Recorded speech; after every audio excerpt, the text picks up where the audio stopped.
Right మిత్రులారా, మనకిగా మధ్యయుగ భారతదేశ చరిత్రలో రాజపుత్రులు యుగం అయిపోయింది. ఇస్లాం మత భారతదేశంలో ఇస్లాం మత వ్యాప్తి, భారతదేశంపై అరబ్బుల దండయాత్ర, అలాగే భారతదేశంపై తురుష్కుల దండయాత్ర కూడా అయిపోయాయి. అందులో గజనీ మహమ్మద్, గోరీ మహమ్మద్ సంబంధించిన సమాచారాన్ని క్లుప్తంగా నేర్చుకోవడం జరిగింది.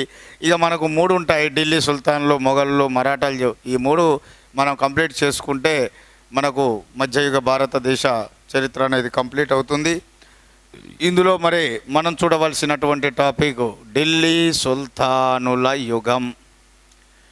ఢిల్లీ సుల్తానుల యుగం వీరు క్రీస్తు శకము 1206 నుండి క్రీస్తు శకము 1526 వరకు, 1206 నుండి క్రీస్తు శకము 1526 వరకు వీరు ఢిల్లీ సుల్తాన్లు పరిపాలించడం అనేది జరిగింది. రైట్. మరి ఇక ఢిల్లీని వీళ్ళు ప్రధాన పరిపాలన కేంద్రంగా చేసుకొని పరిపాలన చేయడం వలన వీరు ఢిల్లీ సుల్తానులుగా ప్రసిద్ధిగాంచారు, పేరుగాంచారు. మొత్తం ఢిల్లీ సుల్తానులుగా చెప్పబడినటువంటి రాజవంశాలు ప్రధానంగా 5. అవి బానిస వంశం, ఖిల్జీ వంశం, తుగ్లక్ వంశం, సయ్యద్ వంశం, లోడీ వంశం. సో ఇక్కడ మనకు అత్యంత కీలకమైనటువంటి విషయాల్లో చూసుకుంటే మరిగా ఆ ఢిల్లీ సుల్తాన్లకు సంబంధించిన ఈ యొక్క రాజవంశాల గురించి నేర్చుకోబోయే ముందు, సుల్తాన్ల గురించి తెలుసుకోబోయే ముందు, ఈ 5 రాజవంశాలకు సంబంధించిన వారికి మెయిన్ ప్రధాన పరిపాలన కేంద్రంగా నిలిచిన ప్రాంతం ఢిల్లీ. మరి ఆ ఢిల్లీ యొక్క పూర్వ చరిత్ర ఏమిటనేది చూద్దాం. మరి క్రీస్తు శకము 6వ శతాబ్దం నాటికి భారతదేశంలో 16 మహాజనపదాలు ఏర్పడ్డాయి. అందులో 16 మహాజనపదాల్లో కురు అనే జనపదానికి రాజధాని ఇంద్రప్రస్థ. కురు అనే జనపదానికి రాజధాని ఇంద్రప్రస్థ. ఆ ఇంద్రప్రస్థానే నేటి ఢిల్లీ. అంటే మన యొక్క ఢిల్లీ ప్రస్తుతం భారతదేశ రాజధానిగా కొనసాగుతున్నది ఢిల్లీ. మరి ఈ ఢిల్లీ అనేది ప్రాచీన భారతదేశం నుంచే ఈ ఢిల్లీ తన ప్రాధాన్యతను సంపాదించుకోవడం జరిగింది. అందులో భాగంగానే 16 మహాజనపదాలలో ఒకటైన కురు అనేటటువంటి 16 మహాజనపదాల్లో ఒకటైన కురు అనే జనపదానికి రాజధానిగా కొనసాగింది మన ఢిల్లీ. ఢిల్లీ ఫస్ట్ పిలువబడ్డ పేరు ఇంద్రప్రస్థాపురం. అలాగే క్రీస్తు శకం 8వ శతాబ్దంలో రాజపుత్ర రాజులలో ముఖ్యంగా తోమార వంశం అని చెప్పాను. ఈ తోమార వంశరాజు అనంగపాలుడు, ఆనంద కాదు అనంగపాలుడు అనే రాజు. ఈ రాజు ఏం చేశాడంటే ఈ యొక్క ఇంద్రప్రస్థ ఏదైతే ఉందో దాన్ని దిల్లికపురం అనే పట్టణంగా నూతనంగా నిర్మించడం జరిగింది. దిల్లికపురం పట్టణంగా దాన్ని నిర్మించాడు. సో దిల్లికపురం పట్టణ నిర్మాత తోమార వంశరాజు గొప్పవాడు. తోమార వంశంలో అయిన అనంగపాలుడు 8వ శతాబ్దం, అనగా పర్టికులర్ ఎగ్జాక్ట్లీ టైమింగ్ ఎప్పుడంటే క్రీస్తు శకం 736 సంవత్సరంలో ఈ దిల్లికపురం అనేటటువంటి నగరాన్ని నిర్మిస్తాడు. అది నేటి ఢిల్లీ. అయితే ప్రధానంగా ఇక్కడ మనకు ఢిల్లీ సుల్తాన్లు, అలాగే మొఘల్ చక్రవర్తులు ఈ యొక్క ముఖ్యంగా ఈ దిల్లికపురం చుట్టూ వాళ్ళ యొక్క పరిపాలన కాలంలో ముఖ్యమైన 7 నగరాలు నిర్మించారు ఈ ఢిల్లీ చుట్టూ. ఆ దిల్లికపురం చుట్టూ నిర్మించినటువంటి ఆ 7 నగరాలన్నిటిని కలిపి ప్రస్తుతం మనము ఢిల్లీగా పేర్కొంటున్నాము. మన భారతదేశ రాజధాని ఢిల్లీ. ఇప్పుడు ఢిల్లీ సుల్తాన్లు మొఘళ్ళ కాలంలో వారి కాలంలో నిర్మించబడిన 7 కట్టడాలు ఏదైతే ఉన్నాయో ఆ 7 కట్టడాలు, 7 నిర్మాణాలు, 7 పట్టణాలు, ఆ 7 పట్టణాలు కలిపి మనం ఢిల్లీగా వ్యవహరిస్తున్నాం ప్రస్తుతం. ప్రస్తుతం మనం భారతదేశ రాజధానిగా చెప్పుకుంటున్న ఈ ఢిల్లీ అనేది 7 పట్టణాల కలయిక. ఎవరి కాలం నుంచి? ఢిల్లీ సుల్తాన్లు మొఘల్ చక్రవర్తుల కాలంలో నిర్మించబడిన 7 పట్టణాల కలయికనే మనం నేటి ఢిల్లీగా చెప్పుకుంటున్నాం. మరి ఇందులో కట్టడాల్లో చూస్తే ఇక్కడ మెహరౌలీ అనేటటువంటిది, సిరి అనే నగరం, అలాగే తుగ్లకాబాద్, జహాపనా,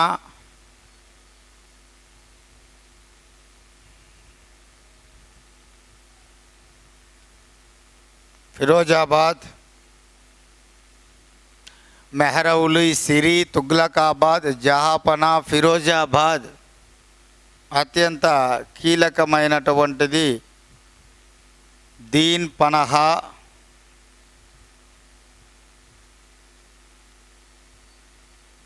షాజహానాబాద్.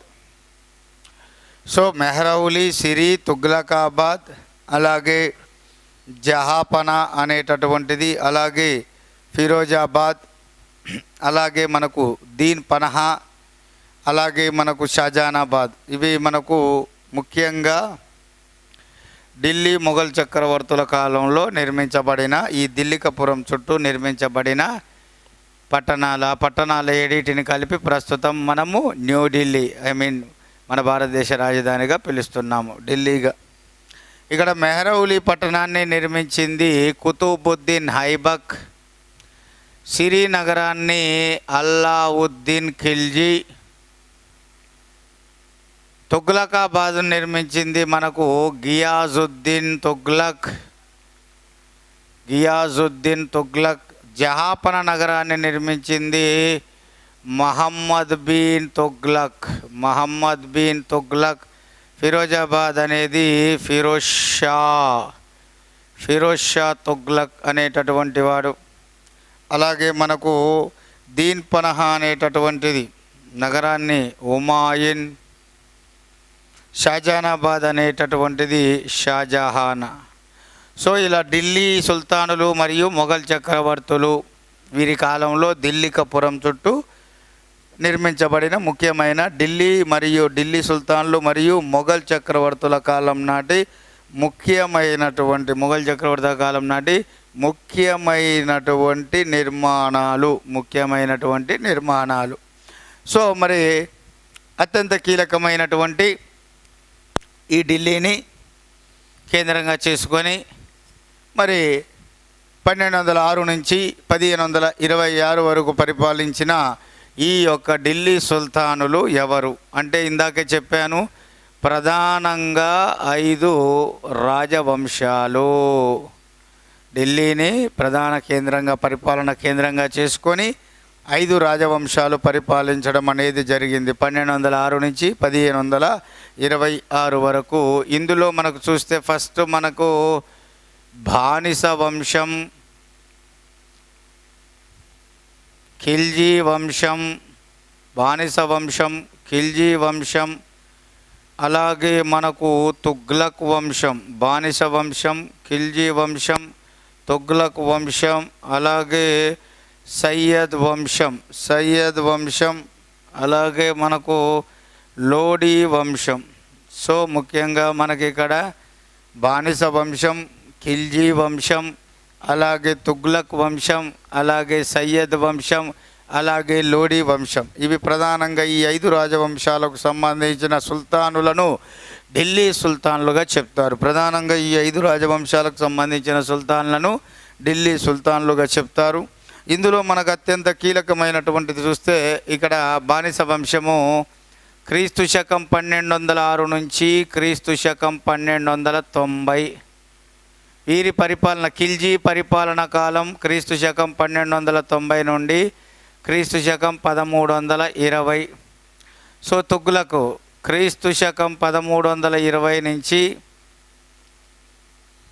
క్రీస్తు శకం 1414 వరకు. సయ్యద్ వంశం క్రీస్తు శకం 1414 నుంచి క్రీస్తు శకం 1451. లోడీ వంశము ఇక్కడ క్రీస్తు శకము 1451 నుండి 1500 క్రీస్తు శకం 1526 వరకు. సో టోటల్గా చూసుకుంటే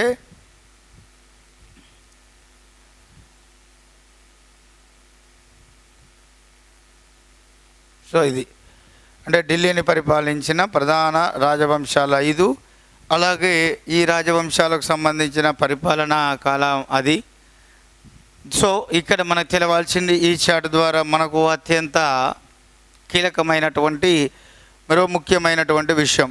ఏమిటి ఆ ముఖ్యమైన విషయం? దీన్ని మీరు ఇక్కడ ఒక అతి ముఖ్యమైనటువంటి విషయంగా మీరు గమనించాలి మిత్రులారా. ఏమిటంటే ఇక్కడ ఏదైతే నేను బానిస వంశం రాశానో ఈ బానిస వంశం, ఖిల్జీ వంశం, తుగ్లక్, సయ్యద్, లోడీ ఏమైతే ఉన్నాయో ఈ రాజవంశాలు, ఈ రాజవంశాలలో మనకు అత్యంత కీలకమైనటువంటి బానిస, ఖిల్జీ, తుగ్లక్ ఈ 3 రాజవంశాలకు సంబంధించినటువంటి ఈ 3 రాజవంశాలు, ఈ 3 రాజవంశాలకు సంబంధించినటువంటి వాళ్ళు పాలకులు మొత్తం కూడా తురుష్కులు, అంటే తురుష్క జాతీయులు అని అర్థం.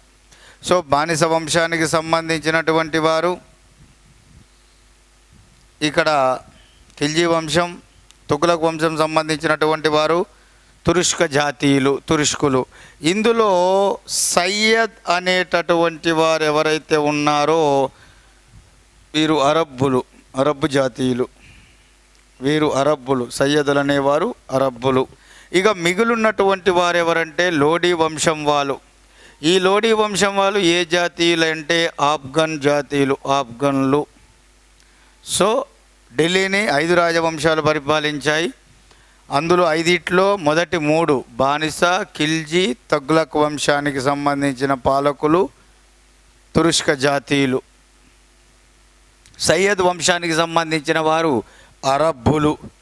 లోడీ వంశానికి సంబంధించినటువంటి వారు ఆఫ్ఘన్ జాతీయులు. ఢిల్లీని పరిపాలించిన మొదటి ఆఫ్ఘన్ జాతీయులు ఎవరంటే లోడీ వంశస్థులు.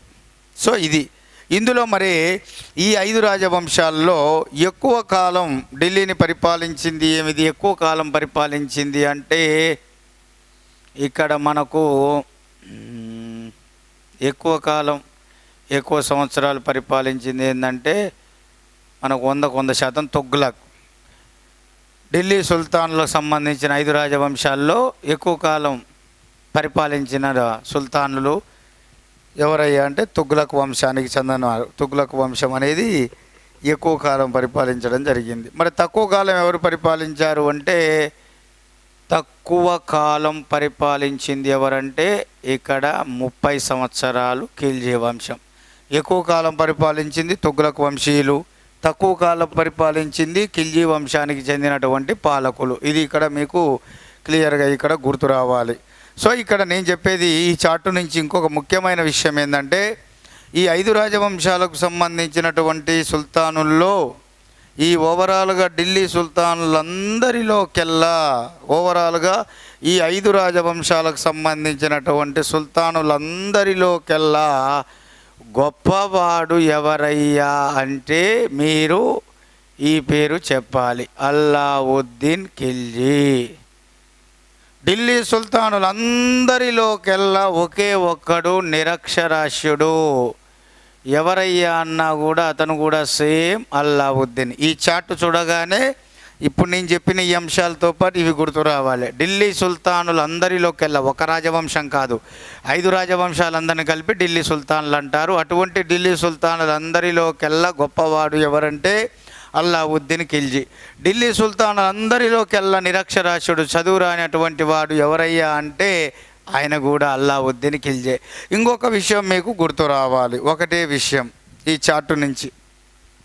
ఏంటిది ఆ చార్టు నుంచి అన్నప్పుడు ఈ చార్టుల నుంచి మనం చూసుకున్నట్టయితే ఒక విషయం గుర్తు రావాలి. ఏంటిది ఆ విషయం? ఢిల్లీ సుల్తానులందరిలోకెల్లా ఎక్కువ సంవత్సరాలు పరిపాలించిన రాజు, ఢిల్లీ సుల్తాన్లందరిలోకెల్లా ఎక్కువ సంవత్సరాలు పరిపాలించిన రాజు అన్నప్పుడు బహలుల్ లోడీ అని మీరు చెప్పుకోవాలి, బహలుల్ లోడీ. సో ఈ చార్ట్ చూడగానే ఫస్ట్ మీకు 3 గుర్తు రావాలి. ఢిల్లీ సుల్తానులందరిలో గొప్పవాడు, ఢిల్లీ సుల్తాన్లందరిలోకెల్లా నిరక్షరాస్యుడు, చదువురానివాడు, ఢిల్లీ సుల్తాన్లందరిలోకెల్లా ఎక్కువ సంవత్సరాలు పరిపాలించినవాడు అన్నప్పుడు ఈ 3 క్వశ్చన్లు మీ మైండ్లో ఉన్నప్పుడు మీకు ఇద్దరు పేరు గుర్తు రావాలి. ఒకడు అల్లావుద్దీన్ ఖిల్జీ, ఒకడు బహలుల్ లోడి అనేటటువంటిది ఇది గుర్తుంచుకోవాలి. ఇది మనకు ఫస్ట్ రాజవంశాలు చెప్పుకోబోయే ముందు దీనికి సంబంధించిన ఇంట్రడక్షన్ అనేది మీ మైండ్లో ఉండాలి.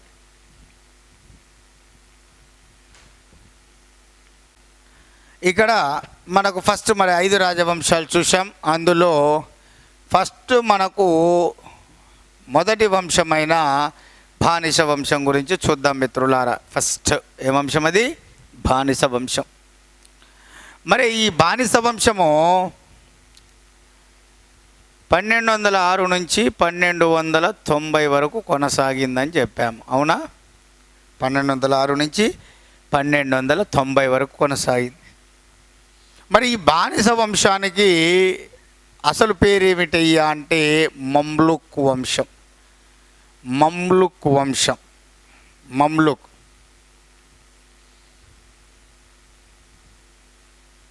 స్వేచ్ఛ కలిగిన సాధారణమైన దంపతులకు జన్మించి బానిసగా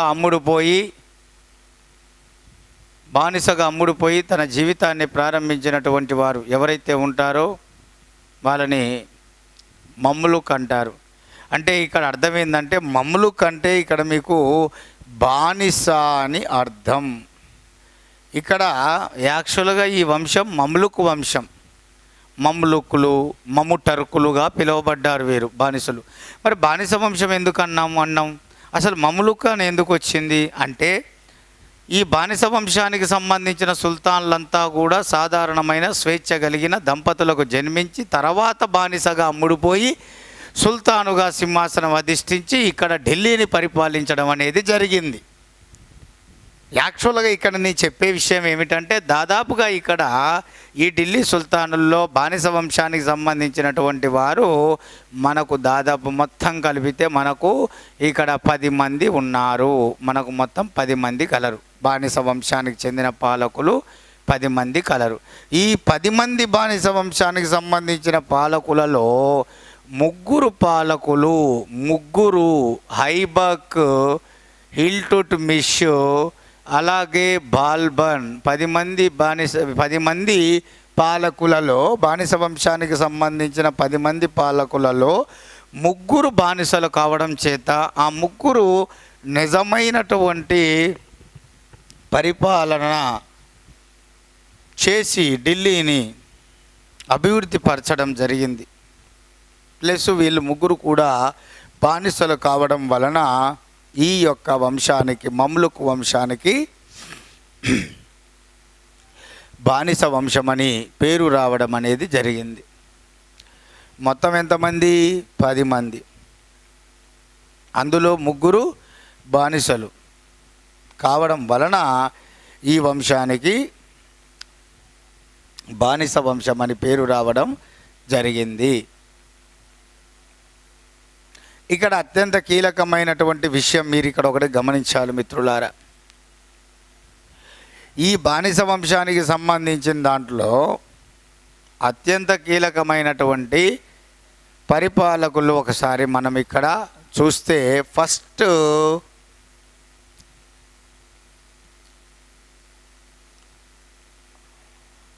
కుతుబుద్దీన్ ఐబక్.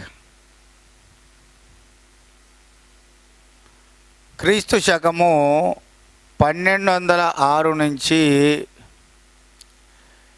1210 వరకు కొనసాగించడం జరిగింది.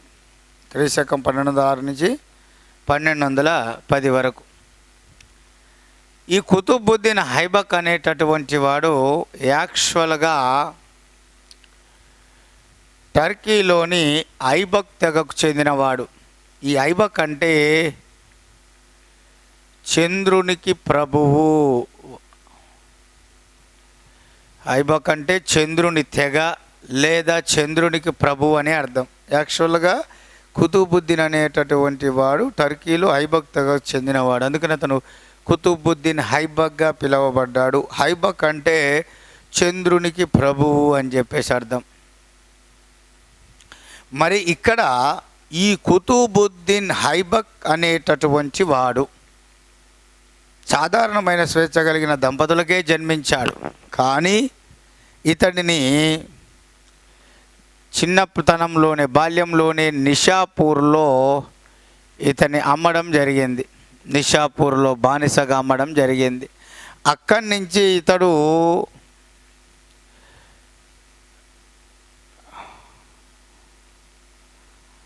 గోరీ మహమ్మదుకు బానిసగా వెళ్తాడు. గోరీ మహమ్మద్కి నిషాపూర్లో ఇతన్ని ఫస్ట్ అమ్ముతారు. నిషాపూర్ నుంచి గోరీ మహమ్మద్ గాడు ఈ బానిసలను రాజులు ఎక్కువ కొనుక్కునేటప్పుడు ఈ యొక్క గోరీ మహమ్మదు నిషాపూర్లో ఈ కుతుబుద్దీన్ ఐబక్ను కొనుక్కొని వాని యొక్క ధైర్య సాహసాలు, వాని పోరాట పటిమ అన్నీ చూసి అతడు తన యొక్క సైనిక వ్యవస్థలో ఈ యొక్క కుతుబుద్దీన్ ఐబక్ను అమీర్ ఏ అకూత్గా నియమిస్తాడు. అమీర్ ఏ అకూత్ అంటే అశ్వదళాధిపతిగా నియమిస్తాడు. అమీర్ ఏ అకూత్ అంటే అశ్వదళాధిపతిగా నియమిస్తాడు.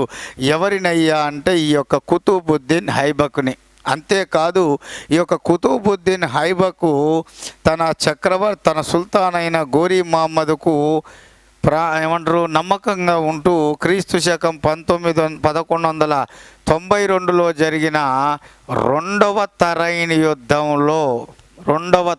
యుద్ధంలో పాల్గొని పృథ్వీరాజ్ చౌహాన్కి అద్భుతమైనటువంటి విజయం వచ్చేలా చేసినటువంటి వాడు. రెండవ తరైన్ యుద్ధంలో పాల్గొని ఈ యొక్క పృథ్వీరాజ్ చౌహాన్కు విజయం చేకూరేలాగా చేసినటువంటి రాజు ఎవరయ్యా అంటే ఈ యొక్క కుతుబుద్దీన్ ఐబక్ అశ్వదళాధిపతిగా నియమించబడడం అనేది జరిగింది.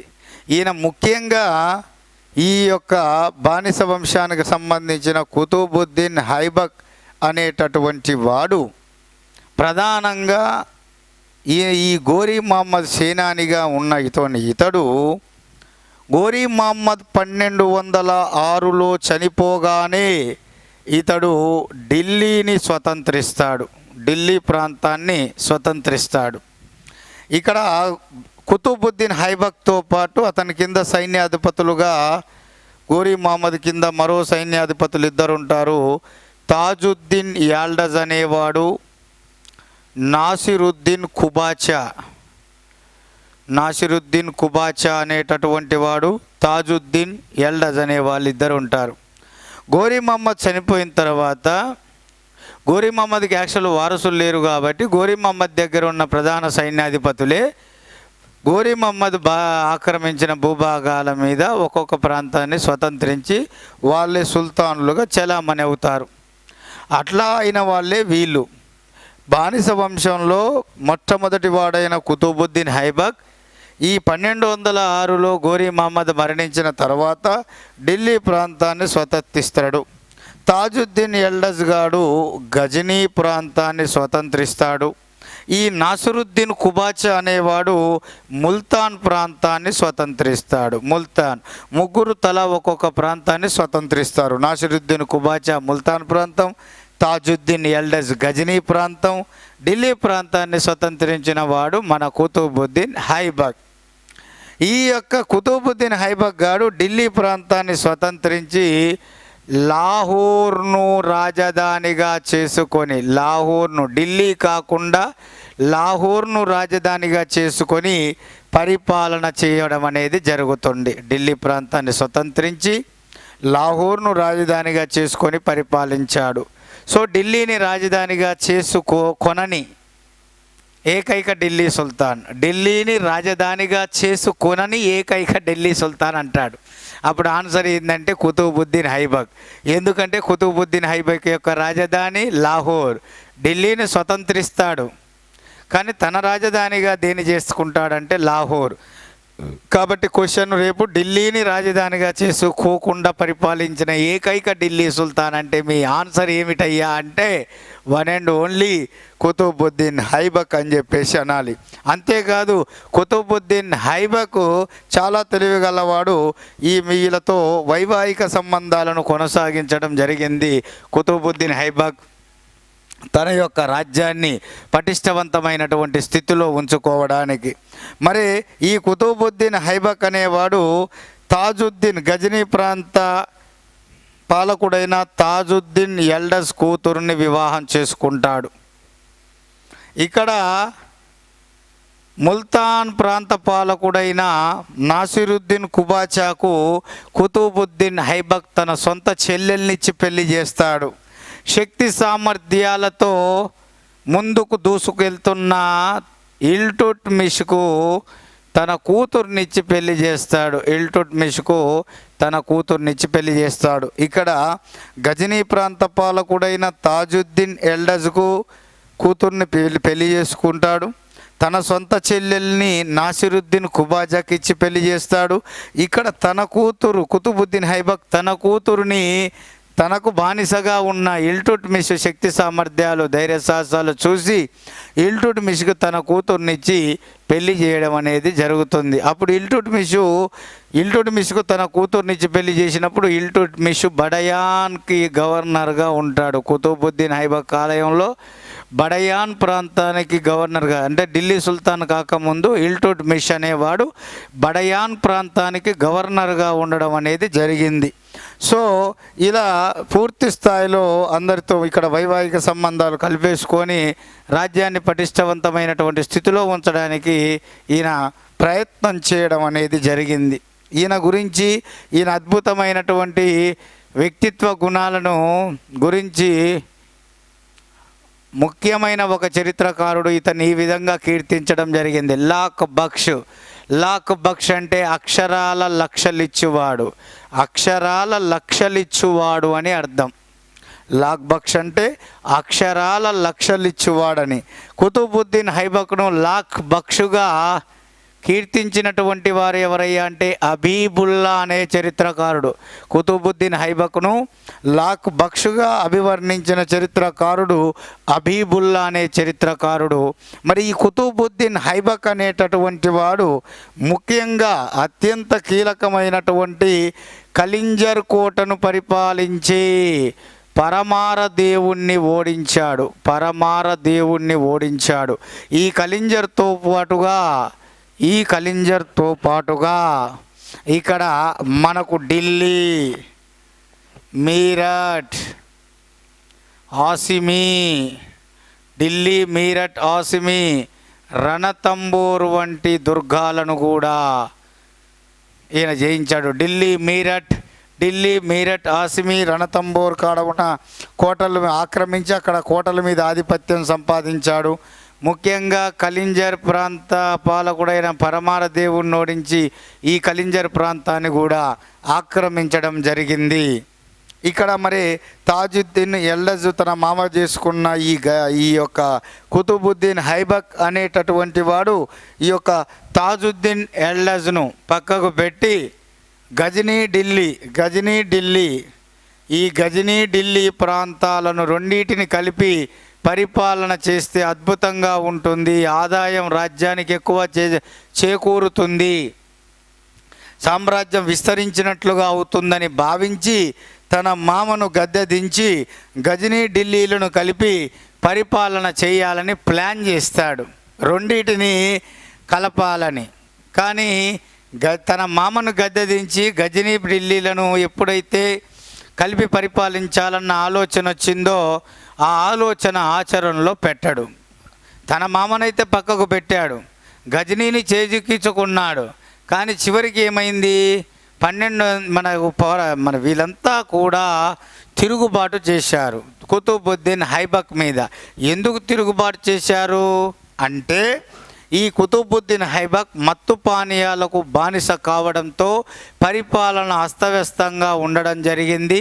ఈ యొక్క అధికారులు ప్రజల మీద చక్రవర్తి సుల్తాన్తో సంబంధం లేకుండా ఈ యొక్క పన్నులను విధించి వసూలు చేయడం అనేది జరిగింది. దీనివల్ల ప్రజలపై పన్నుల భారం పడడంతో పాటు ప్రజా యొక్క సమస్యలు ఎక్కువ కావడం, పరిపాలన అస్తవ్యస్తంగా మారడం, ప్రజల నుండి పూర్తి వ్యతిరేకత రావడం అనేది జరిగింది. దానివలన సింహాసనాన్ని కోల్పోయినటువంటి గజనీ పాలకుడైన తాజుద్దీన్ ఎల్డసే మళ్ళీ మాకు ప్రాంత పాలకుడిగా కావాలని ప్రజలందరూ కోరుకోవడం జరిగింది. అందుకనే ఈ గజనీ ప్రాంత పాలకుడు ప్లస్ తన మామైన తాజుద్దీన్ ఎల్డస్ నేతృత్వంలో గజనీ ప్రాంత ప్రజలు మొత్తం కలిసి ఈ యొక్క కుతుబుద్దీన్ ఐబక్ మీద తిరుగుబాటు చేయడంతో గజనీ రాజ్యాన్ని వదిలిపెట్టి పారిపోయి రావడం జరుగుతుంది. ఎవరయ్యా అంటే ఈ కుతుబుద్దీన్ ఐబక్ ఆక్రమించాలనుకుంటాడు, ఆక్రమిస్తాడు. కానీ పరిపాలన అస్తవ్యస్తంగా మారడంతో, వ్యతిరేకత మారడంతో తాజుద్దీన్ ఎల్డస్ గారు ఇదే అవకాశంగా తీసుకొని గజనీ ప్రజలను రెచ్చగొట్టి ఈ యొక్క తిరుగుబాటును లేవదీసేసరికి ఆ తిరుగుబాటును ఎదుర్కోలేక మనోడు పారిపోయి రావడం అనేది జరుగుతుంది. ఎవరయ్యా అంటే కుతుబుద్దీన్ ఐబక్. మరి కుతుబుద్దీన్ ఐబక్ సమాచారాన్ని మనకు పరిపూర్ణంగా వివరిస్తున్న చరిత్రకారుడు హసన్ నిజామీ. కుతుబుద్దీన్ ఐబక్ యొక్క ఆస్థాన చరిత్రకారుడు పేరు హసన్ నిజామీ. తాజుల్ మజర్. సో హసన్ నిజామీ రచించిన పుస్తకం తాజుల్ మజర్ అనే పుస్తకాన్ని ఈ యొక్క హసన్ నిజామీ అనేటటువంటి కుతుబుద్దీన్ ఐబక్ ఆస్థాన చరిత్రకారుడు ఈ యొక్క గ్రంథాన్ని రాశాడు, తాజుల్ మజర్. మరి కుతుబుద్దీన్ ఐబక్ యొక్క ముఖ్యంగా ఈయన కాలంలో నిర్మాణాలు ఏమిటయ్యా అంటే, ఒకటి కుతుబ్ మినార్, అలాగే రెండోది అరై దిన్ కా జోప్రా.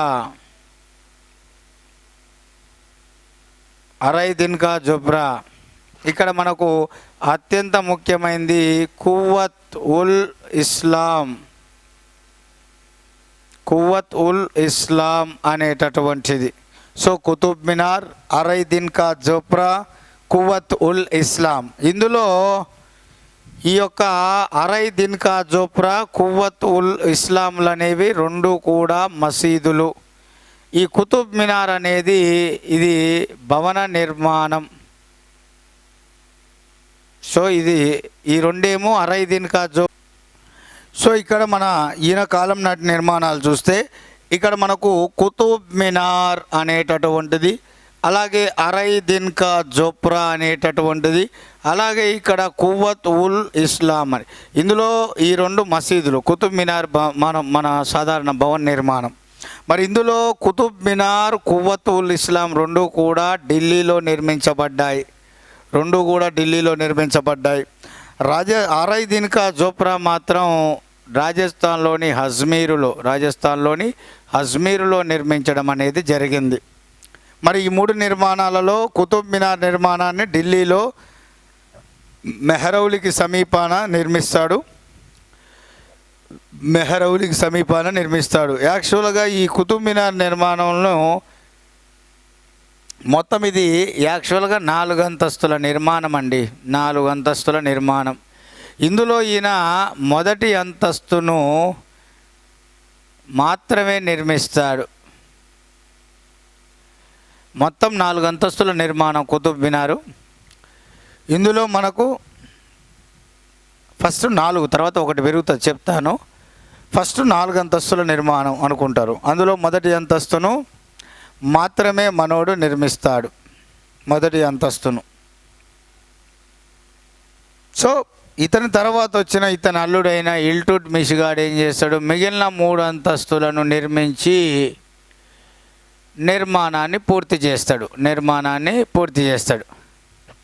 సో ఇక్కడ మీరు ఎట్లా అనుకోవాలి, ఈ చార్టు బట్టి కుతుబ్ మినార్ నిర్మాణాన్ని ప్రారంభించిందేమో కుతుబుద్దీన్ ఐబక్.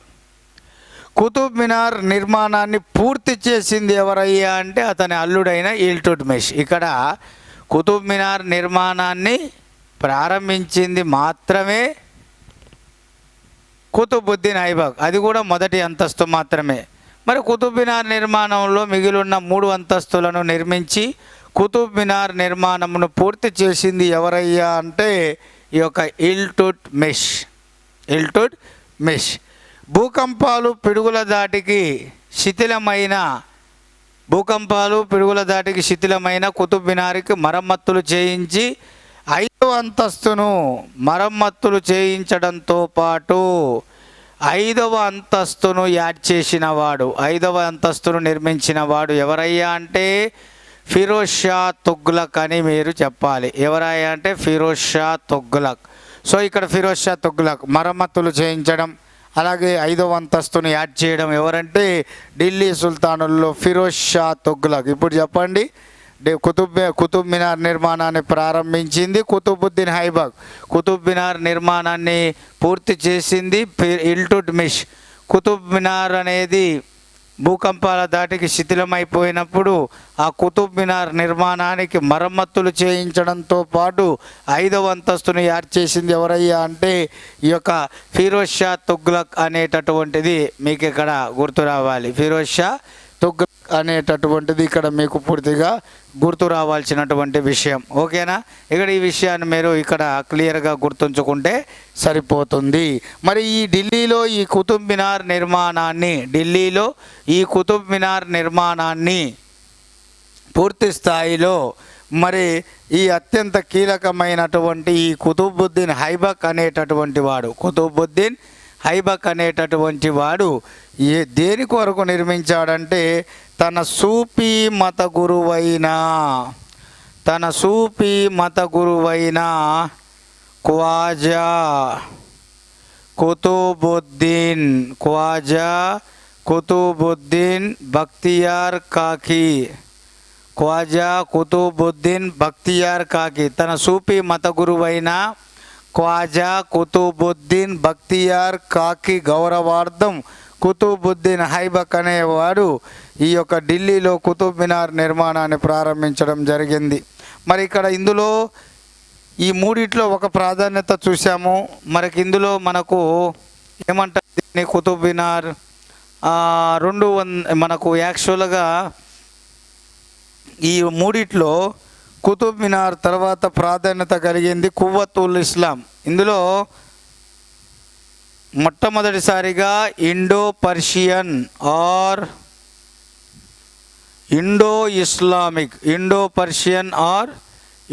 ఇస్లామిక్ శైలిలో భారతదేశంలో మొట్టమొదటిగా ఇండో ఇస్లామిక్ శైలిలో నిర్మించబడిన మొట్టమొదటి మసీద్ ఏంటంటే కువ్వత్ ఉల్ ఇస్లాం అనేటటువంటివి. యాక్చువల్గా ఈ రెండు మసీదులు ఫస్ట్ మన దేవాలయాలు, వైష్ణవ దేవాలయాలు, వాటిని కూలగొట్టి వాటి స్థానంలో మసీదులు నిర్మిస్తాడు కుతుబుద్దీన్ ఐబక్. అందులో ఒకటైన కువ్వత్ ఉల్ ఇస్లాం అనేది భారతదేశంలో నిర్మించబడిన ఏ శైలిలో ఇండో ఇస్లామిక్ శైలిలో నిర్మించబడిన మొట్టమొదటి మసీదుగా పేరుగాంచింది మిత్రులారా. మరి ఇక్కడ అత్యంత కీలకమైనటువంటి విషయం ఏంటంటే ఈ కుతుబ్ మినార్ అనేటటువంటి దాన్ని తన యొక్క ఖ్వాజా కుతుబుద్దీన్ బఖ్తియార్ కాకి అనే గౌరవార్థం దీన్ని నిర్మిస్తాడు. కువ్వత్ ఉల్ ఇస్లాం అనే మసీదును ఇండో పర్షియన్ శైలిలో భారతదేశంపై ఇస్లాం పాలకులు సాధించిన విజయానికి గుర్తుగా భారతదేశంపై ఇస్లాం పాలకులు సాధించిన విజయానికి గుర్తుగా ఈ యొక్క కువ్వత్ ఉల్ ఇస్లాం అనే మసీదును నిర్మించడం జరుగుతుంది. ఇదేమో బఖ్తియార్ కాకి గౌరవార్థం నిర్మిస్తాడు. ఇదేమో భారత్పై సాధించిన ఇస్లాం విజయానికి భారతదేశంపై ఇస్లాం పాలకులు సాధించిన విజయాన్ని గుర్తుగా ఈ యొక్క కువ్వత్ ఉల్ ఇస్లాం అనే మసీదును నిర్మించడం అనేది జరిగింది. ఇక్కడ మనకు చూసుకున్నట్లయితే మరి ఈ యొక్క కుతుబుద్దీన్ ఐబక్ క్రీస్తు శకం 1210లో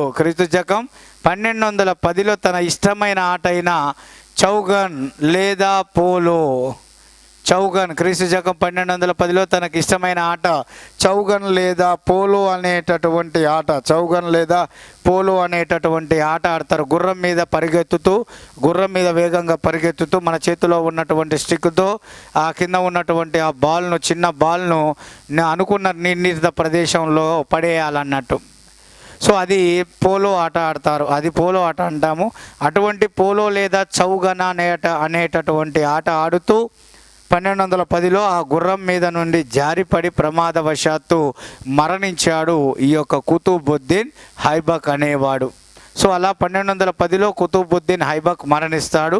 కుతుబుద్దీన్ ఐబక్ మరణించిన తర్వాత ఆయన కుమారుడైన ఆరం షా సింహాసనాన్ని అధిష్ఠిస్తాడు. ఆరం షా 1210 నుంచి 11 వరకు 1210 నుంచి 11 వరకు సింహాసనాన్ని అధిష్ఠిస్తాడు. సో 1210 నుంచి 1211 వరకు ఈయన పరిపాలన చేస్తాడు. ఈయనని గద్దె దింపించి ఈ యొక్క సింహాసనం నుంచి పక్కకు తప్పించి, ఆరం షాను పక్కకు తప్పించి, కొంతమంది తురుస్క సర్దారుల సాయంతో తప్పించి, కుతుబుద్దీన్ ఐబక్ కొడుకైన ఆరం షాను తప్పించి ఈ యొక్క ముఖ్యమైనటువంటి ఇల్టుట్మిష్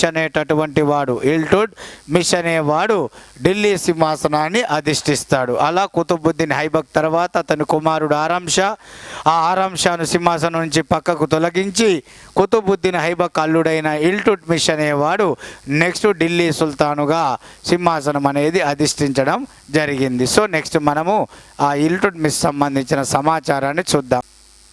నెక్స్ట్ మనకు ఇక్కడ ఇల్టుట్మిష్ బానిసం సంబంధించిందో ఇల్టుట్మిష్ ఈయన క్రీస్తు శకం 1211 నుంచి క్రీస్తు శకం 1236 వరకు ఈయన యొక్క పరిపాలన కొనసాగింది. 1211 నుంచి 1236. సో ఈ ఇల్టుట్మిష్ మనకి మాలిక్ షంషుద్దీన్ ఇల్టుట్మిష్గా పిలువబడ్డాడు. మాలిక్ షంషుద్దీన్ ఇల్టుట్మిష్ ఇతడే ఆల్తుమస్గా కూడా పిలువబడ్డాడు. మాలిక్ షంషుద్దీన్ ఇల్టుట్మిష్ ఇతడే ఆల్తుమష్గా పిలువబడ్డాడు. ఈయన యొక్క బిరుదులు చూస్తే సార్ ఈ జందర్ అలాగే ఫాదర్ ఆఫ్ టోమ్స్, అంటే ఇక్కడ తెలుగులో స్మారక సమాధుల పితామహుడు అంటారు. స్మారక సమాధుల పితామహుడు అంటారు. ఇందులో తన కుమారుల్లో నజీరుద్దీన్ మహమ్మద్, ఇల్టుట్మిష్ కుమారుడైన నజీరుద్దీన్ మహమ్మద్ చనిపోవడంతో తాను బాగా ప్రేమించే తన కుమారుడైన నజీరుద్దీన్ మహమ్మద్ చనిపోవడంతో తన కుమారుడు చనిపోయినాక అతనికి సమాధిని నిర్మిస్తాడు. సుల్తాన్ గరి అనే సమాధిని నిర్మించడం జరుగుతుంది. ఆ కారణం చేత ఇతన్ని ఢిల్లీ సుల్తానుల్లో సమాధుల పితామహుడు, ఇంగ్లీషులో ఫాదర్ ఆఫ్ టోమ్స్, ఏ ఢిల్లీ సుల్తాన్ అంటే ఇల్టుట్మిష్ అని మీరు చెప్పాలి. తన కుమారుడు గౌరవార్థం జ్ఞాపకార్థంగా దాన్ని నిర్మిస్తాడు. ఆ సమాధి పేరు సుల్తాన్ గరి అనేటది. అందుకునేది సార్ ఈ జందర్ అనేటటువంటి బిరుదులు. ఇతడు ఆల్తుమష్గా పిలువబడ్డాడు. ఇతడు ఇల్బరీ తెగకు చెందినవాడు. కుతుబుద్దీన్ ఐబక్ అనేటటువంటి వాడు ఐబక్ తెగకు చెందినవాడు, వీడు ఇల్బరీ తెగకు చెందినవాడు. వీడు కూడా ఒక బానిస. ఎవరికి బానిస అంటే కుతుబుద్దీన్ ఐబక్కి బానిస. కుతుబుద్దీన్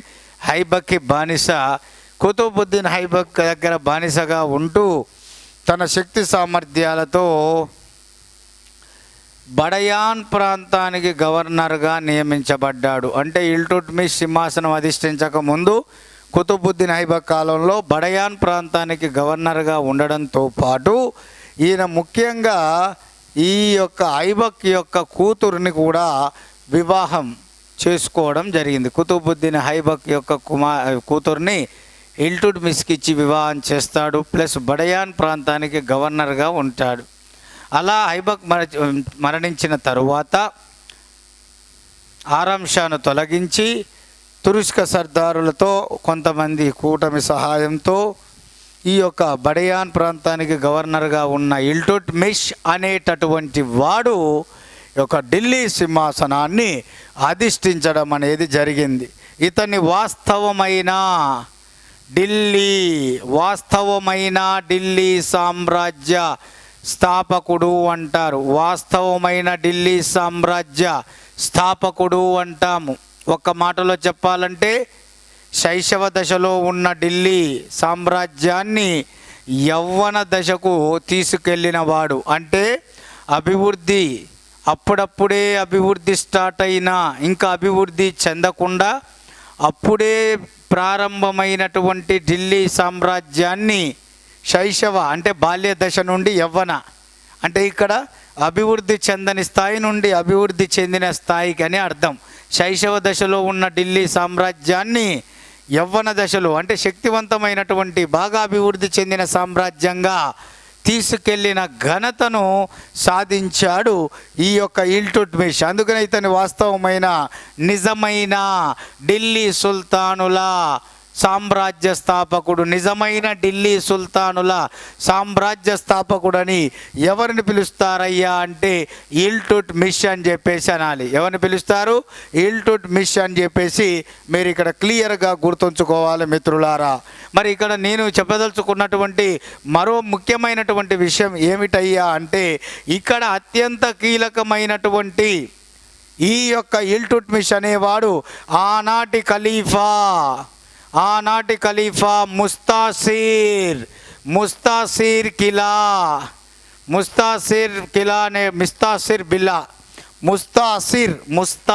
బిలా అనేటటువంటి ఆనాటి ఖలీఫా ముస్తాసిర్ బిలా నుండి సింహాసనం అధిష్ఠించడానికి అనుమతి పొంది అతని నుండి అంగీకార పత్రాన్ని పొందిన మొట్టమొదటి ఢిల్లీ సుల్తాన్గా పేరుగాంచాడు.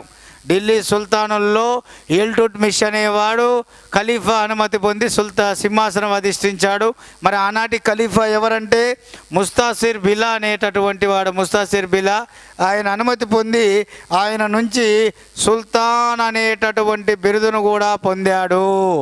సుల్తాన్ అనే బిరుదును కూడా పొంది ఢిల్లీ సింహాసనాన్ని అధిష్ఠించినటువంటి వాడు ఎవరయ్యా అంటే ఈ యొక్క ఇల్టుట్మిష్. ఇదొక ఇల్టుట్మిష్. మరి ఇల్టుట్మిష్ గురించి ఇక్కడ మనం పూర్తిగా చెప్పుకోవాలంటే ఆయన యొక్క విజయాల్లో ముఖ్యమైనవి క్రీస్తు శకం 1221లో ఈ యొక్క మంగోలుల నాయకుడు జెంఘీజ్ ఖాన్ అనేటటువంటి వాడు పర్షియా పాలకుడైన ఇక్కడ మనకు మంగబర్ని అనే రాజు. పర్షియా అంటే నేటి ఇరాన్.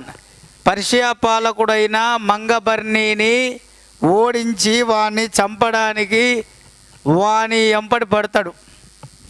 అట్లా పర్షియా నుంచి తప్పించుకొని భారతదేశానికి వస్తాడు మంగబర్ని. ఆ మంగబర్నీతో పాటు సాయం చేసిన వాళ్ళకు కూడా శిక్ష అరువులే. వాడు ఖచ్చితంగా వాళ్ళ రాజ్యం మీద కూడా దండ ఎత్తుతాడు. కాబట్టి ఈ విషయం తెలుసుకున్న ఈ యొక్క మన ఇల్టుట్మిష్ 1221లో పర్షియా పాలకుడైన పారిపోయి వచ్చిన మంగబర్ని గాడు భారతదేశంలో ఉందని తెలుసుకుంటాడు. ఆ భారతదేశంలో ఢిల్లీ సుల్తాన్లు పరిపాలన చేస్తుంటారు. అప్పుడు ఇల్టుట్మిష్ తెలివిగా మనోడు ఏం చేస్తాడు, మంగబర్ని గాడు వచ్చి మన ఇల్టుట్మిష్ని సాయం కోరతాడు. కానీ చెలించకుండా ఈ యొక్క మంగబర్ని గాని సున్నితంగా తిరస్కరించి రాజ్యం నుంచి పంపించేస్తాడు. ఒకవేళ వీడు గనక అలా చేసి ఉంటే చెంగీజ్ ఖాన్ అనేవాడు అప్పుడే మన భారతదేశం మీద దండయాత్ర చేయడం అనేది జరిగింది. అలా తెలివిగా మంగబర్నికి సాయం చేయకుండా ఈ యొక్క మంగోలుల దండయాత్ర నుండి భారతదేశాన్ని చాలా తెలివిగా ముందు చూపుతో ఈ యొక్క కాపాడినటువంటి ఢిల్లీ సుల్తాన్ ఎవరయ్యా అంటే ఈ యొక్క మన యొక్క ఇల్టుట్మిష్. ఎవరయ్యా? ఇల్టుట్మిష్. అలాగే ముఖ్యంగా అత్యంత కీలకంగా 1216-17 సంవత్సరంలో మూడవ తరైన్ యుద్ధంలో మనకు ముఖ్యంగా 1216-1217 ఇక్కడ 1228లో మూడవ తరైన్ యుద్ధంలో గజనీ పాలకుడైన తాజుద్దీన్ యాల్డజ్ను ఓడిస్తాడు. మనకు 3 తరైన యుద్ధాలు జరుగుతాయి కదా, 2 పృథ్వీరాజ్ చౌహాన్కి, గోరీ మహమ్మద్కి. మూడవది ఎవరికి జరుగుతుందంటే ఇల్టుట్మిష్కి గజనీ ప్రాంత పాలకుడైన తాజుద్దీన్ యాల్డజ్కు మధ్య జరిగిందే మూడవ తరైన యుద్ధం 1228లో జరుగుతుంది. సో ఈ యుద్ధంలో ఇల్టుట్మిష్ గాడు గెలుస్తాడు, తాజుద్దీన్ యాల్డజ్ ఓడిపోతాడు. గజనీ రాజ్యం అనేది ఎవరి పాదాక్రాంతం అవుతుందయ్యా? ఎవరి పాదాక్రాంతం అవుతుందంటే మన ఇల్టుట్మిష్ యొక్క పాదాక్రాంతం అవుతుంది. ఈ ఇల్టుట్మిష్ అద్భుతమైనటువంటి విజయాలు సాధించడమే కాదు, తెలివిగా అతిపెద్ద ప్రమాదాల నుండి భారతదేశాన్ని రక్షించడమే కాకుండా మనకు ఇతర దేశాలకు సంబంధించిన కొన్ని ముఖ్యమైనటువంటి సాంప్రదాయాలు కూడా ఇక్కడ ప్రవేశపెట్టడం జరిగింది. ఎవరయ్యా అంటే ఇల్టుట్మిష్. కొన్ని పరిపాలన విధానమైన కొత్త మార్పులు కూడా ఇక్కడ తన రాజ్యంలో ప్రవేశపెట్టడం అనేది జరిగింది. అందులో ముఖ్యంగా తన రాజ్యాన్ని ఇక్తాలుగా విభజించాడు. ఇక్తాలు అంటే ఇక్కడ సైనిక రాష్ట్రాలు. తన రాజ్యాన్ని కొన్ని సైనిక విభాగాలు లేదా సైనిక రాష్ట్రాలుగా విభజించారు. దాని పేరే ఇక్తా. ఇక్కడ ఇక్తాల మీద అధికారి ఎవరంటే ముక్తి లేదా వలీ లేదా అమీర్. ముక్తి, వలీ లేదా అమీర్ అని పిలువబడేటటువంటి వారు ఈ ఇక్తాలుగా పిలువబడిన పరిపాలనా భూభాగాల మీద నియమించబడ్డారు. వీరు పరిపాలన విషయాలతో పాటు న్యాయ సంబంధమైనటువంటి విషయాలను, సైనిక సంబంధమైన విషయాలను కలిగి ఉండేవారు ఈ ముక్తి లేదా వలీ లేదా అమీర్ అనేటటువంటిది. ఈ ఇక్తా విధానాన్ని ప్రవేశపెట్టడం వలన ఇక్కడ భూస్వామ్య విధానం అనేది ప్రాచుర్యంలోకి వచ్చింది. అలా ఇల్టుట్మిష్ ప్రవేశపెట్టిన ఇక్తా విధానం వలన భూస్వామ్య విధానం అనేది అతని కాలంలో ప్రాచుర్యంలోకి రావడం అనేది జరిగింది. సో ఇక్కడ భూస్వామ్య విధానాన్ని ప్రవేశపెట్టాడు ఈ యొక్క ఇల్టుట్మిష్. ముఖ్యంగా అరబ్బీ దేశానికి చెందిన నాణ్యాలను ప్రవేశపెడతాడు తన యొక్క రాజ్యంలో. అరబ్బీ దేశానికి సంబంధించిన నాణెములు అంటే ఇక్కడ చూస్తే మనకు టంకా అలాగే జీటాల్ అనే ఈ 2 నాణ్యాలు ప్రవేశపెడతాడు. ఇక్కడ టంకా అంటే వెండి నాణ్యం, జీటాల్ అంటే రాగి నాణ్యం. సో అరబ్బీ దేశానికి సంబంధించిన నాణ్యాలు ప్రవేశపెడతాడు. అందులో టంకా అంటే వెండి నాణ్యం, జీటాల్ అంటే రాగి నాణ్యం. వీటితో పాటుగా అత్యంత కీలకమైనటువంటి మరో ముఖ్యమైనటువంటి విషయం ఏమిటయ్యా అంటే మొట్టమొదటిసారిగా తనకు పరిపాలనలో సలహాలో తోడుండేలాగా మార్గదర్శకత్వంగా ఉండాలని సలహాలు సంప్రదింపులు నాతో జరపడానికి, పరిపాలన వ్యవస్థను మరింత ముందుకు తీసుకెళ్ళడానికి ఈ ఇల్టుట్మిష్ అనేవాడు చిహల్గని అనే పేరుతో 40 మంది తురుష్క సర్దారుల కూటమిని ఏర్పాటు చేయడం జరిగింది. చియల్గని అనేటటువంటి ఒక కూటమిని ఏర్పాటు చేశాడు. 40 మంది తురుష్క సర్దారుల కూటమిని ఏర్పాటు చేశాడు. దీన్నే చాలీసా అంటారు. సో ఈ చాలీసా లేదా చియల్గని అని పిలువబడిన ఈ 40 మంది తురుష్క జాతికి సంబంధించిన సర్దారులను ఒక కూటమిలాగా తయారు చేసి పరిపాలనలో సహాయపడడానికి ఈయన వాళ్ళని నియమించుకోవడం అనేది జరిగింది. ఈ యొక్క ఇల్టుట్మిష్ కాలంలో ఈ చియల్గని అనేది చాలా ప్రత్యేకతను సంతరించుకోవడం అనేది జరిగింది. అలాగే ఇక్కడ ఈయన కాలంలో ముఖ్యమైనటువంటిది చూసుకుంటే ఈయన పరమత స్థానం లేనివాడు ఢిల్లీ సుల్తానుల్లో. అందుకనే మన హిందువుల దేవాలయం ఉజ్జయినిలో మహంకాళి దేవాలయంను కూల్చివేశాడు, నేలమట్టం చేశాడు. ఉజ్జయినిలో మాంకాళి దేవాలయంను నేలమట్టం చేసినటువంటి వాడు ఎవరయ్యా అంటే ఈ యొక్క ఇల్టుట్మిష్. పరమత స్థానం లేనివాడు, ఢిల్లీ సుల్తానుల్లో పరమత స్థానం లేనటువంటి వాడు ఎవరయ్యా అంటే ఈ యొక్క ఇల్టుట్మిష్. ఈ యొక్క ఇల్టుట్మిష్. ఇక్కడ ఈ విషయాన్ని కూడా మీరు గుర్తుంచుకోవాలి. సో మరి ఇక్కడ అత్యంత కీలకమైనటువంటి మరో ముఖ్యమైనటువంటి విషయం కూడా ఉంది మిత్రులారా. ఏంటిదా ముఖ్యమైనటువంటి విషయం అంటే ఇల్టుట్మిష్. ఇక్కడ మీరు చాలా జాగ్రత్తగా చూడండమ్మా. ఇల్టుట్మిష్ అనేటటువంటి వాడు ఈడ ప్రజల కోసం సాగునీరు తాగునీరు అవసరాలు తీర్చుకోవడానికి ఔజీ సుల్తానా లేదా రాజుగారి జలాశయం అనే అతిపెద్ద చెరువును త్రవ్వించాడు. ఇల్టుట్మిష్ తన రాజ్యంలో ముఖ్యంగా ఢిల్లీ ప్రజల కొరకు దేహిలీ ఈ కుహానా వెలుపలి భాగంలో ప్రజల యొక్క సాగునీరు తాగునీటి అవసరాలు తీర్చడానికి ఔజీ సుల్తానా లేదా రాజుగారి జలాశయం అనే పెద్ద చెరువును త్రవ్వించడం అనేది జరిగింది. ఇక్కడ ఈ విషయాన్ని కూడా మీరు గుర్తుంచుకోవాలి. అలాగే తన మామ నిర్మించిన కుతుబ్ మినార్ నిర్మాణమును పూర్తి చేశాడని చెప్పాను. తన మామ నిర్మించిన కుతుబ్ మినార్ నిర్మాణాన్ని పూర్తి చేశాడు. ఔజీ సుల్తానా రాజుగారి జలాశయాన్ని నిర్మించాడు. సో చివరికి ఇల్టుట్మిష్ 1236లో బనియన్ ప్రాంతానికి చెందిన రాజపుత్రులతో యుద్ధం చేస్తూ పోరాడుతూ మరణించడం జరిగింది. బనియన్ రాజపుత్రులతో యుద్ధం చేస్తూ పోరాడుతూ మరణించడం అనేది జరిగింది. మరి ఇక్కడ అత్యంత కీలకమైనటువంటి ఇల్టుట్మిష్ మరణించిన తర్వాత ఆయన మరణానికి ముందే తన కుమారుల అసమర్థులని గ్రహించే ఈ యొక్క తన కుమార్తె అయిన రజియా సుల్తానాని సింహాసనాన్ని అధిష్ఠించాలని ప్లాన్ చేయడం జరుగుతుంది. మరి ఆ ప్లాన్లో భాగంగానే ఇలా ఏదైనా సలహా చియల్గనికి చెప్పి చూడాలి కాబట్టి ఆ మాట తన మనసులో ఉన్న మాటను చెప్పి చూస్తాడు. కానీ ఒక ఆడది సింహాసనం అధిష్ఠించి పరిపాలించలేదని, పరిపాలన ఇంకా అస్తవ్యస్తమవుతుందని, ప్రజలు తప్పుగా అర్థం చేసుకుంటారని, ఇది తప్పుడు ప్రచారంలాగా ఈ ప్రచారం అవుతుందని, సో ముఖ్యంగా ఇది అదే ఏమంటారు కుదిరే పని కాదని చెప్పేసి అంటాడు. కానీ ఇల్టుట్మిష్కి మాత్రం తన కొడుకుల మీద, తన కొడుకుల సామర్థ్యం మీద నమ్మకం లేకనే తన కూతురి సామర్థ్యం మీద, తెలివితేటల మీద నమ్మకం ఉండే తన ఆలోచనను వాళ్ళకు చెప్పేసరికి ఆ చీల్గని సభ్యులు ఇల్టుట్మిష్ యొక్క ఆలోచనను వ్యతిరేకిస్తారు. దానివల్ల చేసేది ఏమీ లేదు. వాళ్ళు నో అంటే ఇతడు కూడా కాముగా ఉండాల్సిందే.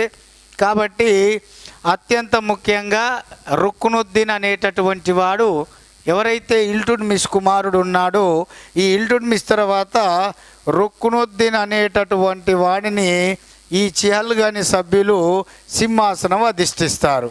చిహల్గని సభ్యుల మద్దతుతో ఢిల్లీ సింహాసనం అధిష్ఠించిన ఇల్టుట్మిష్ కుమారుడైనటువంటి రుక్నుద్దీన్ గాడు పూర్తి స్థాయిలో వాడు భోగలాలసుడై ఈ మొత్తం పరిపాలన పట్టించుకోకుండా షాతుర్ఖాన్ అనే తన తల్లికి, ఇల్టుట్మిష్ భార్య, సో షాతుర్ఖాన్ అనే తనటువంటి తల్లికి అధికారాన్ని హస్తగతం చేస్తాడు.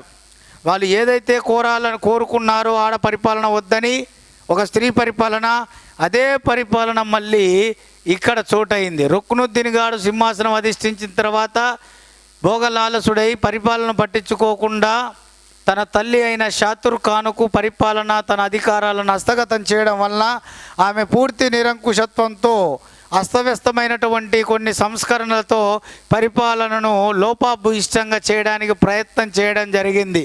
దీనితో మన రాజ్యానికే పెద్ద పెను ప్రమాదం ఏర్పడుతుందని చెప్పి వాళ్ళు తలలకు పెట్టుకొని ఏమి చేద్దాం రానా అనేటటువంటి మూమెంట్లోని నేనున్నాను, నేను ఈ ఉపద్రవం నుండి రాజ్యాన్ని కాపాడుతాను, కాకపోతే మీరు నాకు కొంతమంది మీరు సపోర్ట్ చేస్తే చాలు అని చెప్పేసి బతిలాడుతుంది. కానీ మొట్టమొదటి నుంచి రజియా సుల్తానా సింహాసనం అధిష్ఠించని కొంతమంది ఒప్పుకోరు.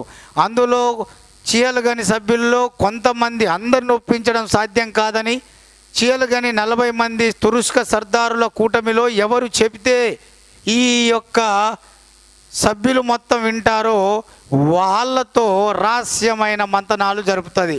మీరు గనక నాకు ఈ మూమెంట్లో ఈ విపత్కర పరిస్థితుల్లో సపోర్ట్ చేసి మీరు గనక నాకు సింహాసనం అధిష్ఠించేలా చేస్తే మీకు అద్భుతమైనటువంటి అత్యున్నతమైనటువంటి పదవులు అధికారాలు ఇస్తాను, మిమ్మల్ని అందరం ఎక్కిస్తాను, నేను రానైతే మీరు నా తర్వాత అంటే అది అధికారాలు కలిగినటువంటి వాళ్ళగా చేస్తాను అని చెప్పేసి వాళ్ళలో ఆశ కల్పించి పూర్తి స్థాయిలో వాళ్ళ మద్దతుతో తన సోదరుడైనటువంటి రుక్నుద్దీన్ను ఓడించి వధించి 1236 సంవత్సరంలో తన సోదరుడైన రుక్నుద్దీన్ని ఓడించి వధించి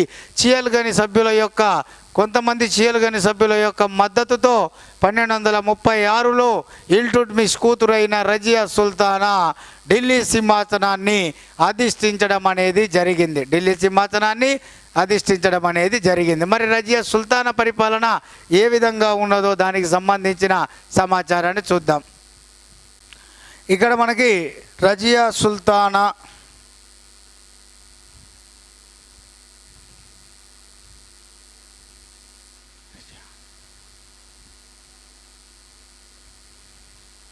(1236) నుంచి క్రీస్తు శకం 1240 వరకు ఈమె తన పరిపాలన కొనసాగించింది.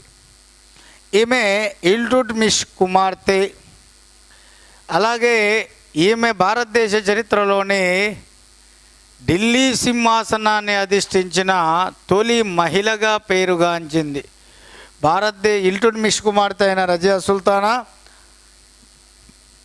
భారతదేశ చరిత్రలోనే ఢిల్లీ సింహాసనాన్ని అధిష్ఠించిన తొలి మహిళగా పేరుగాంచింది ఈ యొక్క రజియా సుల్తానా. మరి ఈ రజియా సుల్తానా 1236లో ఈమె సింహాసనాన్ని అధిష్ఠించింది, తన సోదరుడైన రుక్నుద్దీన్ని ఓడించి వధించిందని చెప్పేసి అన్నాం, అవునా? మరి ఇందులో అత్యంత కీలకంగా ఇక్కడ నేను మీకు చెప్పే విషయం ఏంటంటే, ఈమె సింహాసనం అధిష్ఠించిన తర్వాత ఈ చియల్గని సభ్యులను పక్కకు పెట్టి అబిసీనియా ప్రాంతానికి చెందిన జమాలుద్దీన్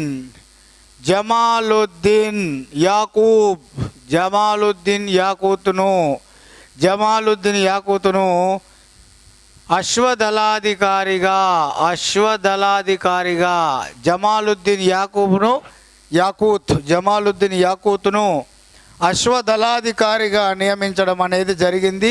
వీడు అబిసీనియా దేశానికి చెందినటువంటి ఒక తక్కువ స్థాయి ముస్లిం జాతికి చెందినటువంటి వాడిగా తురుష్క సర్దారులు భావించారు. మేము సింహాసనం అధిష్ఠించడంలో సహాయపడినటువంటి మమ్మల్ని వదిలిపెట్టి తక్కువ స్థాయి ముస్లిం జాతికి చెందిన జమాలుద్దీన్ యాకూత్ను ఈ యొక్క రజియా సుల్తానా ఈ కీలకమైన అశ్వదళాధికారి అమీర్ ఏ యాకూత్ అనేటటువంటి పదవిలో నియమించడం అనేది వాళ్లకు నచ్చలేదు. అందుకనే ఇక్కడ ముఖ్యంగా పూర్తి స్థాయిలో ఈ రజియా సుల్తానా చియల్గనిలో రజియా సుల్తానాకు ప్రధాన వ్యతిరేకి అయినటువంటి ఈ జునైదీ, రజియా సుల్తానాకు వీడు ప్రధాన వ్యతిరేకి, చియల్గనిలో ప్రధాన వ్యతిరేకి జునైదీ. ఈ జునైదీ గాడు పూర్తి స్థాయిలో బటిండా పాలకుడైనటువంటి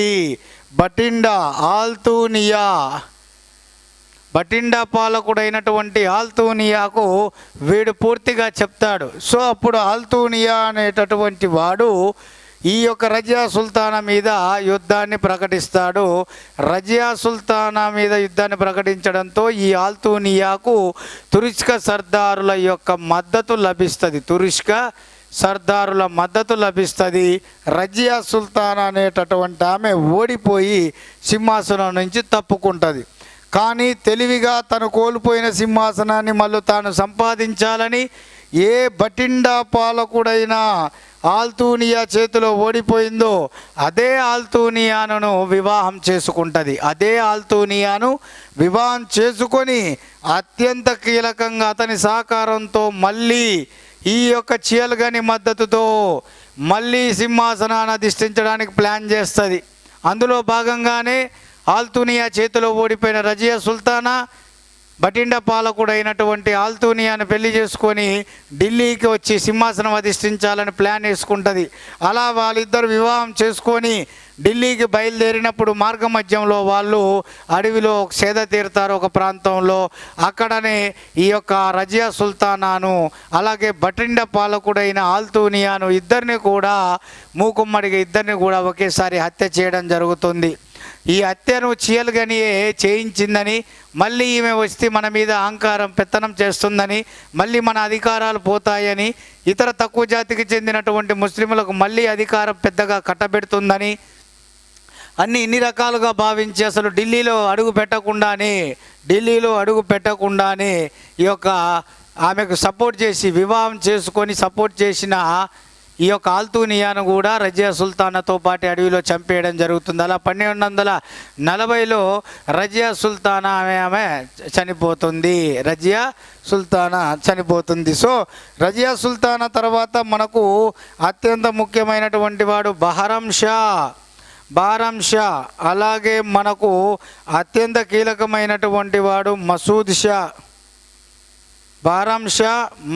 షా. సో ఇక్కడ బహరం షా అనేవాడు 1240 నుంచి 42, ఇక్కడ మసూద్ షా అనేవాడు 42 నుంచి 45. సో ఇక్కడ 1240 నుంచి 42 వరకు బహరం షా పరిపాలన, 1242 నుంచి 45 వరకు మసూద్ షా. ఇందులో 40 నుంచి 42 వరకు పరిపాలించిన బహరం షా రజియా సుల్తానా తర్వాత సింహాసనాన్ని అధిష్ఠిస్తాడు. వీడు చియల్గనిని పూర్తిగా భగ్నం చేయాలి, చియల్గనిని పూర్తిగా నామరూపాలు లేకుండా చేయాలి, చియల్గని సర్దారుల మొత్తం సర్వనాశనం చేయాలి.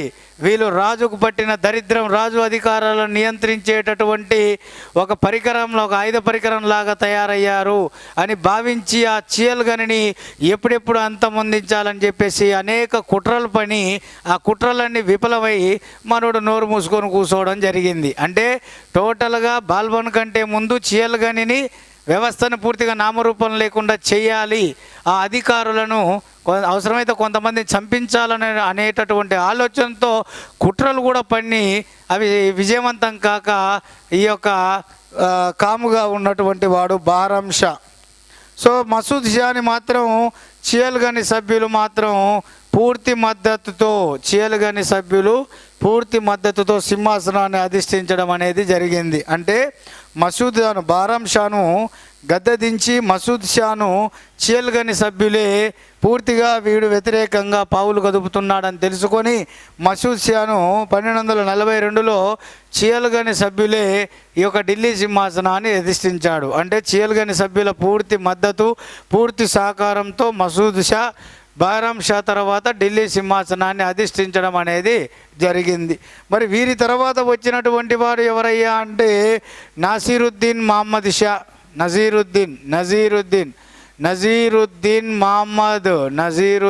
మహమ్మద్ అనేటటువంటి వాడు నజీరుద్దీన్ మహమ్మద్ షా. ఈ నజీరుద్దీన్ మహమ్మద్ షా అనేవాడు 1245 నుంచి 1265 వరకు ఈయన పరిపాలన కొనసాగిందండి. నజీరుద్దీన్ మహమ్మద్ క్రీస్తు శకం 1245 నుంచి క్రీస్తు శకం 1265 వరకు ఇతని పరిపాలన కొనసాగింది. ఇతడు ఢిల్లీ సుల్తానుల్లోని గొప్ప శాసనాల రచయితగా పేరుగాంచాడు. ఢిల్లీ సుల్తానుల్లోనే గొప్ప శాసనాల రచయితగా పేరుగాంచాడు నజీరుద్దీన్ మహమ్మద్. మరి నజీరుద్దీన్ మహమ్మద్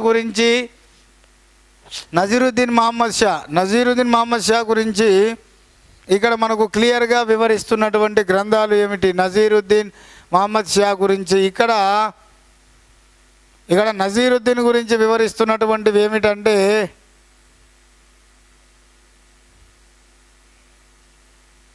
తబాకత్ ఏ నాజిరీ.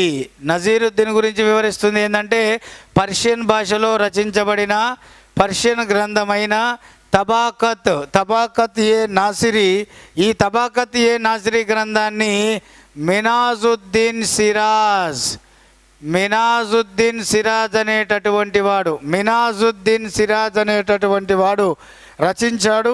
ఈ మినాజుద్దీన్ సిరాజ్ ఎవడంటే నాసిరుద్దీన్ మహమ్మద్ ఆస్థాన కవి. నాసిరుద్దీన్ మహమ్మద్ ఆస్థాన కవి నజీరుద్దీన్ మహమ్మద్ ఆస్థాన కవి మినాజుద్దీన్ సిరాజు పర్షియన్ భాషలో రాసిన గ్రంథం పేరే తబకత్ ఏ నాసిరి అనేటటువంటి గ్రంథం. ఈ గ్రంథాన్ని ఇక్కడ మీరు క్లియర్గా గుర్తుంచుకోవాల్సినటువంటి అవసరం ఉంది. ఇక్కడ తబకత్ ఏ నాసిరి మినాజుద్దీన్ సిరాజ్ రచించినటువంటి గ్రంథం. సో ఇక్కడ ఈ నజీరుద్దీన్ మహమ్మద్ అనేవాడు సాధారణమైన జీవనాన్ని గడిపాడు. ఖురాన్ రాతపతులు అంటే పేపర్ల మీద ఖురాను గ్రంథంలో చెప్పబడ్డ మాటలు రాస్తూ ఆ పత్రాలను అమ్ముకోగా వచ్చిన డబ్బుల్నే తన వ్యక్తిగత తన కుటుంబ పోషణకు ఉపయోగించుకునేవాడట. రాజ్యం నుంచి పైసలు, రాజ్య ఖజానా నుంచి తన వ్యక్తిగత విషయాలకు, బట్టలకే కానీ, పిల్లలకే కానీ, భార్యకే కానీ, తిండికే కానీ ఖజానా నుంచి వాడుకోకుండా ఇస్లాం మతస్థులకు పవిత్ర గ్రంథమైన ఖురాన్ అనే గ్రంథంలో ఉన్న అంశాలను పేపర్ల మీద రాస్తూ ఆ పేపర్ల మీద రాసిన ప్రతులను అమ్ముకోగా వచ్చినటువంటి డబ్బులనే తన యొక్క కుటుంబ పోషణకు ఉపయోగించుకున్న మొట్టమొదటి ఢిల్లీ సుల్తాన్ నజీరుద్దీన్ మహమ్మద్ అని అతని ఆస్థాన కవి మినాజుద్దీన్ సిరాజు తాను రచించిన తబాకత్ ఏ నాసిరి అనే గ్రంథంలో చాలా క్లియర్గా వివరించడం అనేది జరిగింది మిత్రులారా. మరి ఇక్కడ మనం గుర్తుంచుకోవాల్సిన మరో ముఖ్యమైనటువంటి విషయం ఏమిటయ్యా అంటే ఈ నజీరుద్దీన్ మహమ్మద్ కాలంలోనే ఇక్కడ నాయబ్ అంటే రాజప్రతినిధి, దీన్నే మనము ప్రధానిగా కూడా చెప్తాము. ప్రధాని ఆర్ రాజప్రతినిధి పదవిలో బాల్బన్ నియమించబడడం జరిగింది. నజీరుద్దీన్ మహమ్మద్ కాలంలో నాయబ్ లేదా రాజప్రతినిధి ప్రధాని పదవి అంటాం. ఆ పదవిలో బాల్బన్ నియమించబడ్డాడు. నాయబ్ అంటే ప్రధాని పదవి, దాన్ని రాజప్రతినిధి కూడా అంటారు. ఆ పదవిలో బాల్బన్ నియమించబడ్డాడు. మరి ఇందులో అత్యంత కీలకమైనటువంటి నజీరుద్దీన్ మహమ్మద్ కాలంలోనే బాల్బన్ ఉల్గు ఖాన్ నేతృత్వంలో వచ్చిన మంగోలుల దండయాత్రలను సమర్థవంతంగా ఎదుర్కొన్నాడు. వాళ్ళను తిప్పికొట్టాడు, భారతదేశం నుంచి వెళ్ళిపోయేటట్టు చేశాడు. బాల్బన్ సుల్తాన్గా కాకముందు నసీరుద్దీన్ మహమ్మద్ కాలంలో ప్రధాని పదవి హోదాలో ఉంటూ ఈ యొక్క ఉల్గు ఖాన్ నేతృత్వంలో భారతదేశంపై జరిగిన మంగోలుల దండయాత్రను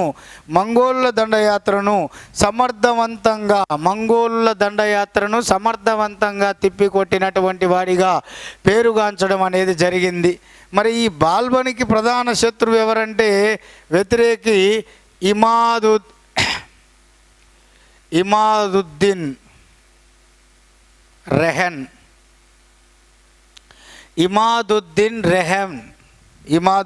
రెహన్. వీడు బాల్బన్ గురించి లేనిపోని చాడీలు చెప్పడం వలన నాసిరుద్దీన్ మహమ్మద్ 1253లో బాల్బన్ని తొలగించి నాయబ్ పదవిలో ఈ యొక్క రెహాన్ని నియమిస్తారు. కానీ వీడు హిందుస్థానీ ముస్లిం. బాల్బన్ అనేటటువంటి వాడు మనకు తురుష్క జాతికి సంబంధించిన వాడు. కాబట్టి నాసిరుద్దీన్ మహమ్మద్ ఆస్థానంలో తురుష్క సర్దారులంతా వీడు దక్కన్ ముస్లిం, వీడు స్థానిక ముస్లిం, ఇక్కడ భారతదేశానికి చెందినవాడు, మన తురుష్క జాతీయుడు కాదు. అలాంటి వీడిని పదవిలో పెట్టి మనోని తొలగించడం ఏందని వీళ్ళందరూ రాజు మీద వీనికి వ్యతిరేకంగా రాజుకు దగ్గర చెప్పడంతో అప్పుడు 1254లో ఈ బాల్బన్ అనేటటువంటి వాడు నజీరుద్దీన్ మహమ్మద్ చేత మళ్ళీ నాయబ్ పదవిలో నియమించబడతాడు. ఒకసారి పదవి కోల్పోయి మళ్ళీ 1 ఇయర్, 1 సంవత్సరానికి మళ్ళీ పదవిలో నియమించబడడం అనేది జరుగుతుంది. ఈ బాల్బను తెలివిగా తన కూతురుని నాసిరుద్దీన్ మహమ్మద్కి ఇచ్చి వివాహం జరిపించాడు. తన యొక్క కూతురుని నాసిరుద్దీన్ మహమ్మద్కి ఇచ్చి వివాహం జరిపించాడు. ఇక నెమ్మదిగా పూర్తి స్థాయిలో ఈ బాల్బను తన యొక్క నిజ స్వరూపాన్ని చూపించడం జరిగింది. 1265లో ఇతడికి విషం ఇచ్చి చంపుతాడు. తన సొంత అల్లుడికే విషం పెట్టి నసీరుద్దీన్ మహమ్మద్ను చంపుతాడు. చంపి ఆ రాజ్యకాంక్ష వల్ల నసీరుద్దీన్ మహమ్మద్కు విషారం పెట్టి అతను చంపేసి 1265లో విషం పెట్టి చంపేస్తాడు. 1266లో ఈయన ఢిల్లీ సింహాసనాన్ని అధిష్ఠించడం అనేది జరుగుతుంది. ఢిల్లీ సింహాసనాన్ని అధిష్ఠించడం అనేది జరుగుతుంది. ఎవరు అంటే ఈ యొక్క బాల్బన్. ఎవరయ్యా అంటే బాల్బన్. సో మరి బానిస వంశంలో గొప్పవాడైన బాల్బన్ గురించి తెలుసుకుంటే ఇక మనకు బానిస వంశం కంప్లీట్ అవుతుంది. చూద్దాం. నెక్స్ట్ మనకు బాల్బన్ క్రీస్తు శకము 1266 నుంచి 1286. బాల్బన్ 1266 నుంచి 1286 వరకు. సో బాల్బన్ బానిస వంశంలో అందరికంటే గొప్పవాడండి. బానిస వంశంలో గొప్పవాడు ఎవరయ్యా అంటే బాల్బన్. బానిస వంశంలో గొప్పవాడు ఎవరయ్యా అంటే బాల్బన్. సో ఇదన్నే మనం బానిసలకే బానిస అంటాం. బానిసలకే బానిస అంటాము. బానిస వంశంలో గొప్పవాడు అంటాం బాల్బన్. మరి బాల్బన్ అసలు పేరు ఏంటంటే బహుద్దీన్. బాల్బన్ అసలు పేరు ఏమిటంటే బహుద్దీన్. మరి బాల్బన్ పిలువబడ్డ బిరుదులు ఏమిటయ్యా అంటే మధ్యయుగ భారతదేశ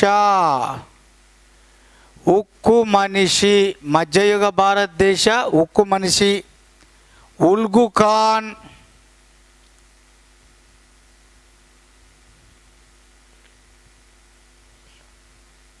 జిల్లాహు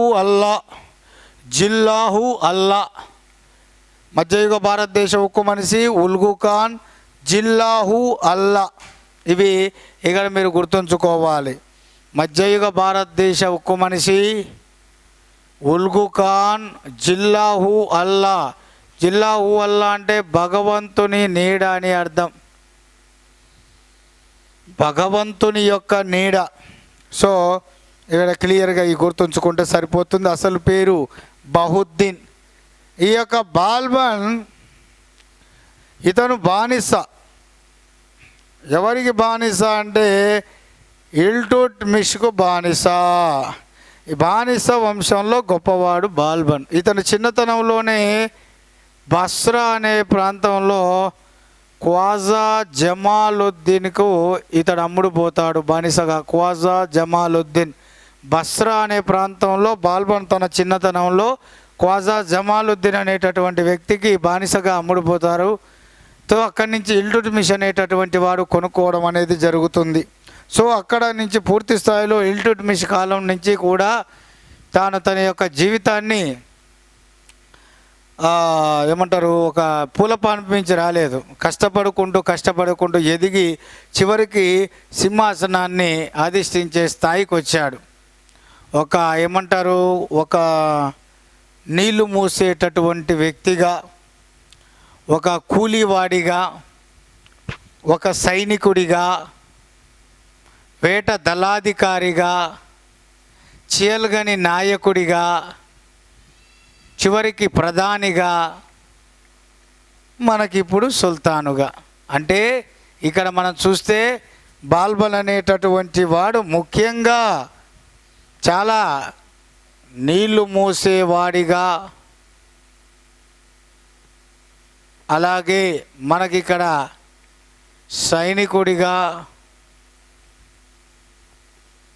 వేటాడే దళాధికారిగా,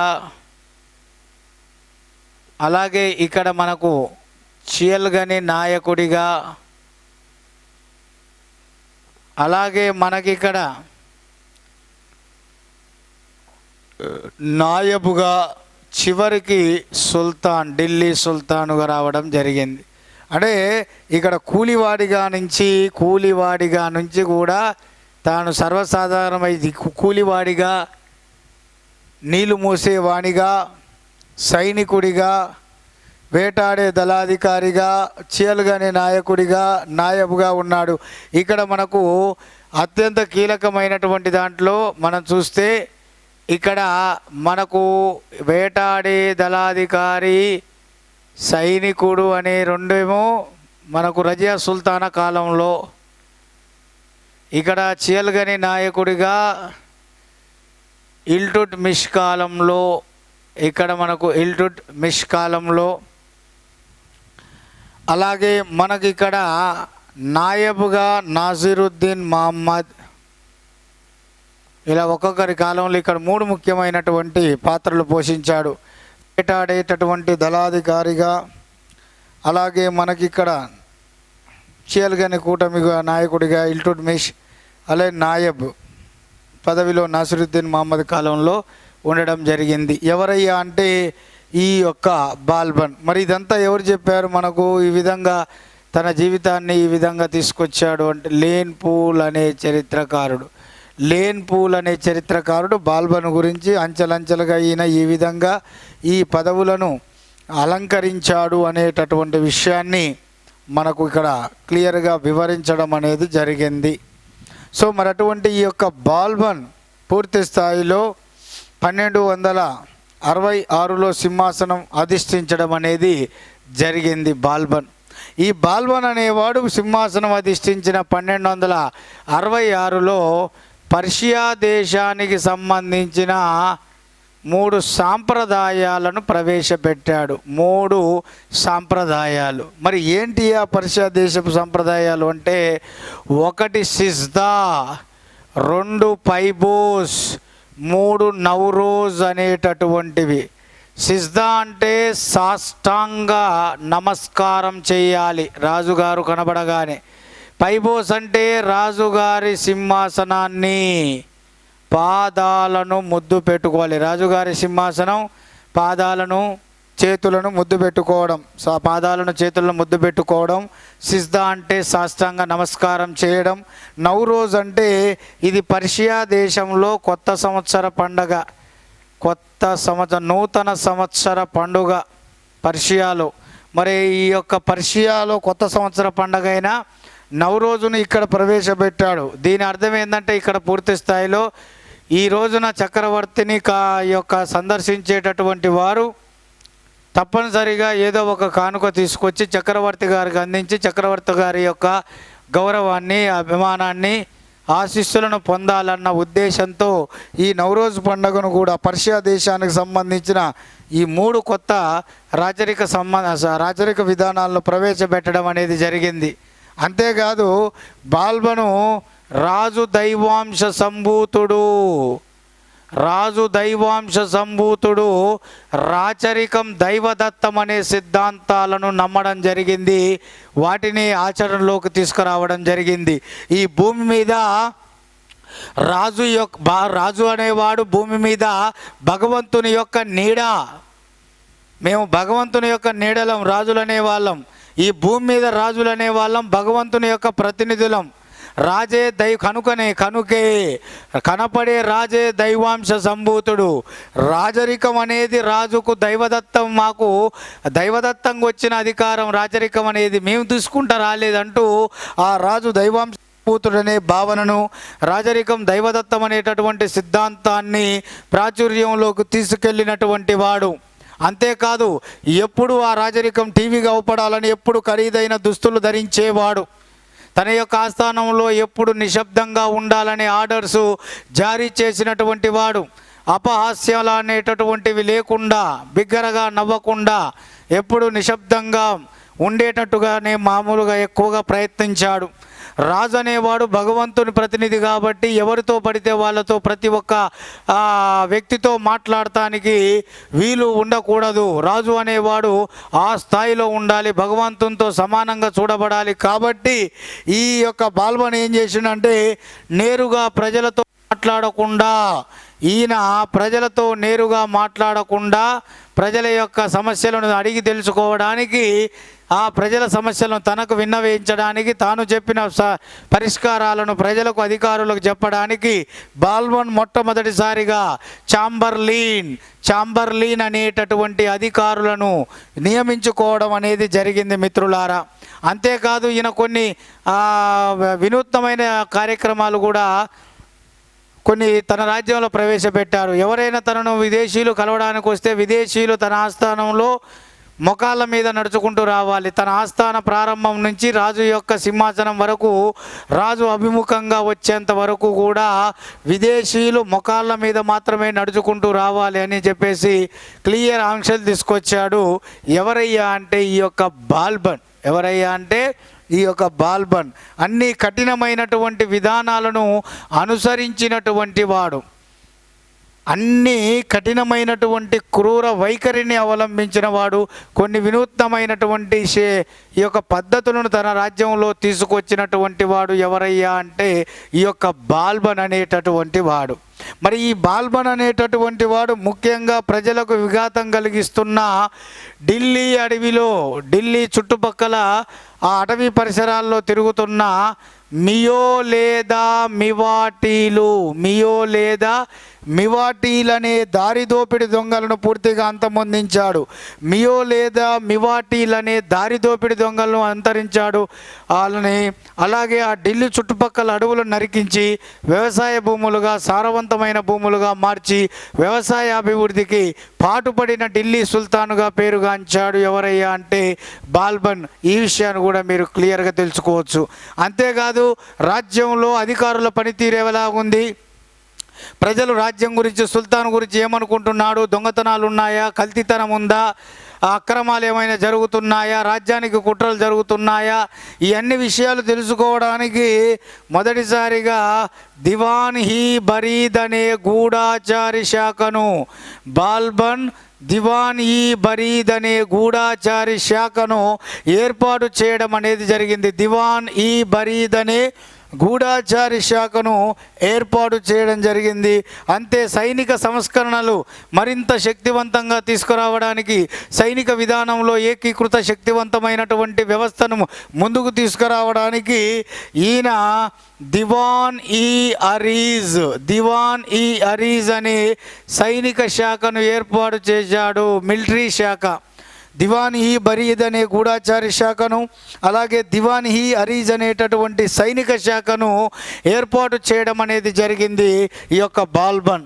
అంతేకాదు ఈ యొక్క బాల్బను సింహాసనం అధిష్ఠించిన తర్వాత ఇల్టుట్మిష్ ఏర్పాటు చేసిన ఈ వ్యక్తా వ్యవస్థను రద్దు చేయకుండా దాన్ని పునర్వ్యవస్థీకరించడం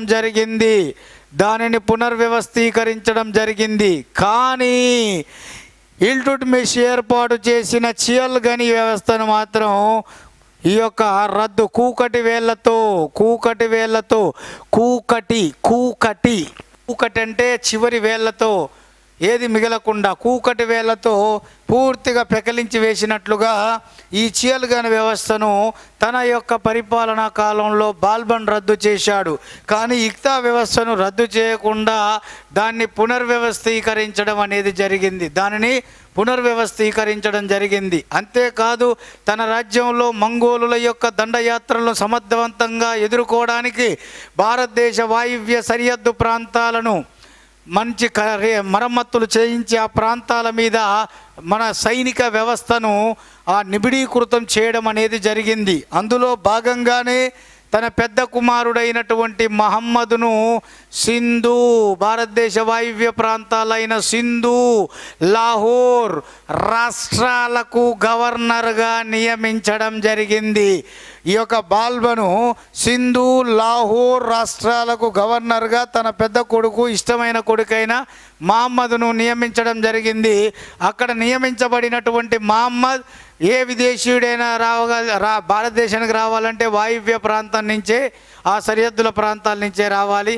కాబట్టి ఆ సరిహద్దు ప్రాంతాల మీద ప్రత్యేకమైనటువంటి నిఘాను వేసేందుకే ప్రత్యక్ష పర్యవేక్షణ చేయడానికి, మంగోలులను అసలు కాలు కూడా అడుగు పెట్టనీయకుండా ఉండడానికే ఈ యొక్క బాల్బన్ అనేటటువంటి వాడు తన పెద్ద కుమారుడైన మహమ్మదును సింధు, లాహోర్ రాష్ట్రాలకు గవర్నర్గా నియమించడం అనేది జరిగింది. ఆ కాలంలోనే అకస్మాత్తుగా ఇక్కడ బాల్బన్ పెద్ద కొడుకైనటువంటి ఈ యొక్క మహమ్మద్ భారతదేశ వాయువ్య ప్రాంతం నుంచి ఈ యొక్క మంగోలుల్లో తైమూర్ ఖాన్ అనేటటువంటి వాడు 1286లో ఈ మంగోలుల నాయకుడైన తైమూర్ ఖాన్ అనేవాడు సింధు, లాహోర్ ప్రాంతాల గుండా ఈ యొక్క మహమ్మద్ సైన్యాలతో ఇక్కడ పోరాడతాడు. తన సైన్యంతో వచ్చి అత్యంత అద్భుతంగా మహమ్మదు ఈ మంగోలుల దండయాత్రలను సమర్థవంతంగా ఎదుర్కొని వాళ్ళని ఇక్కడి నుంచి వెళ్ళగొడతాడు. భారతదేశం లోపలికి రాకుండా వెళ్ళగొడతాడు. కానీ తన రాజ్యం కోసం, రాజ్య ప్రజల కోసం మాత్రం తన యొక్క ప్రాణాన్ని అడ్డు పెట్టడం జరిగింది. అంటే 1286లో తైమూర్ ఖాన్ అనే మంగోలుల నాయకుడు నాయకత్వంలో జరిగిన దండయాత్రల్లో బాల్బన్ పెద్ద కొడుకైనటువంటి మహమ్మద్ ప్రాణాలు సైతం లెక్క చేయకుండా ఆ తైమూర్ ఖాన్ ఇక్కడి నుంచి వెళ్ళగొట్టడం అనేది జరిగింది. తన ప్రాణాలు విజయం అయితే సాధించాడు, కానీ తన ప్రాణాలను కోల్పోయాడు 1286. తన పెద్ద కొడుకైనటువంటి బాల్బన్ పెద్ద కొడుకైనటువంటి ఈ యొక్క మహమ్మద్, తనకిష్టమైన కొడుకైన మహమ్మద్ 1286లో ఈ యొక్క మరణించాడు. రాజ్యం కోసం మరణించాడు, రాజ్య ప్రజల కోసం మరణించాడని అతన్ని షహీద్ అని ఆయన బాల్బన్ పెద్ద కొడుకైనటువంటి మహమ్మదును కీర్తించడం జరిగింది. షహీద్ అంటే వీరుడు, అమరుడు. సో బాల్బను అత్యంత కీలకమైనటువంటి వాడు.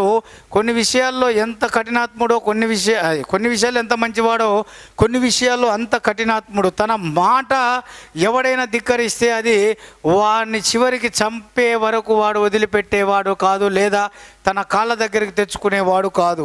అందులో ఒక సంఘటన ఏమిటంటే క్రీస్తు శకం 1279 సంవత్సరంలో బెంగాల్ గవర్నర్ అయిన టుగ్రిల్ ఖాన్ గాడు 1279లో బాల్బన్ని ఎదిరించి ధిక్కరిస్తాడు.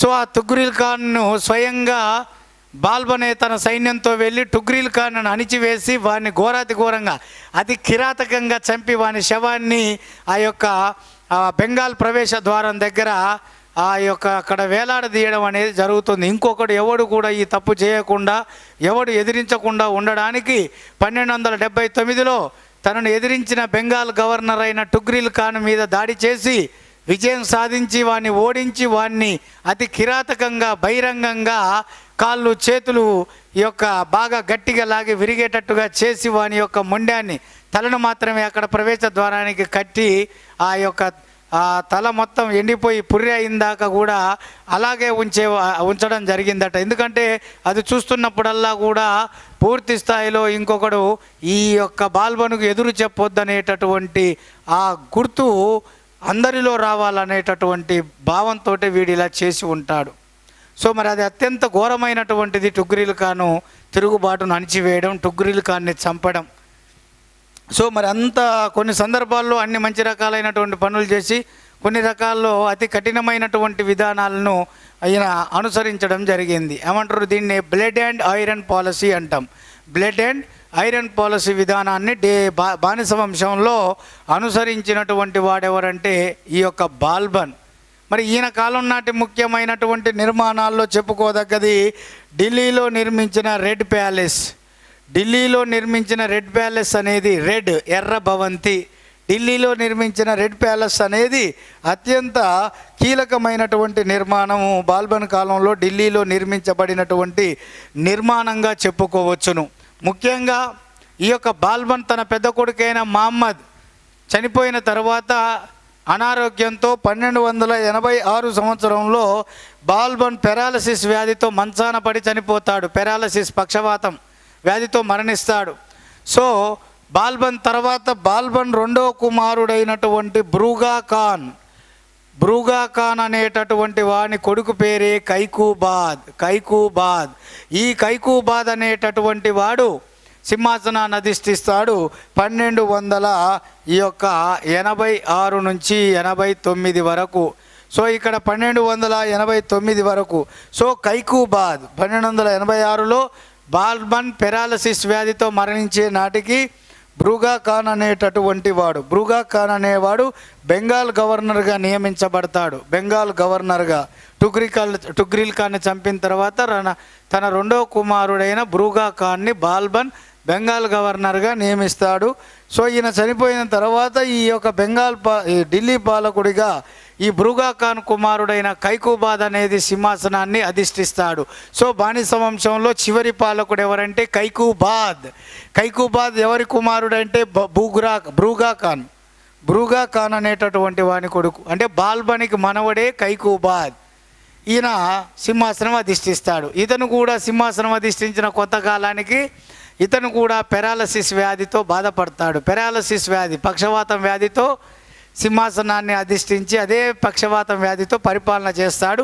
అతని వ్యాధిని, రాజ్యం యొక్క పరిస్థితులను అర్థం చేసుకొని దాన్ని అవకాశంగా మలుచుకొని ఈ యొక్క ఖిల్జీ విప్లవాన్ని సృష్టించి తురుష్క సర్దారులకు ఖిల్జీలకు మధ్య గొడవలు సృష్టించి ఖిల్జీ విప్లవాన్ని లేపి కైకుబాదుని ఓడించి హతమార్చి 1290లో ఈ ఢిల్లీ సింహాసనాన్ని ఈ యొక్క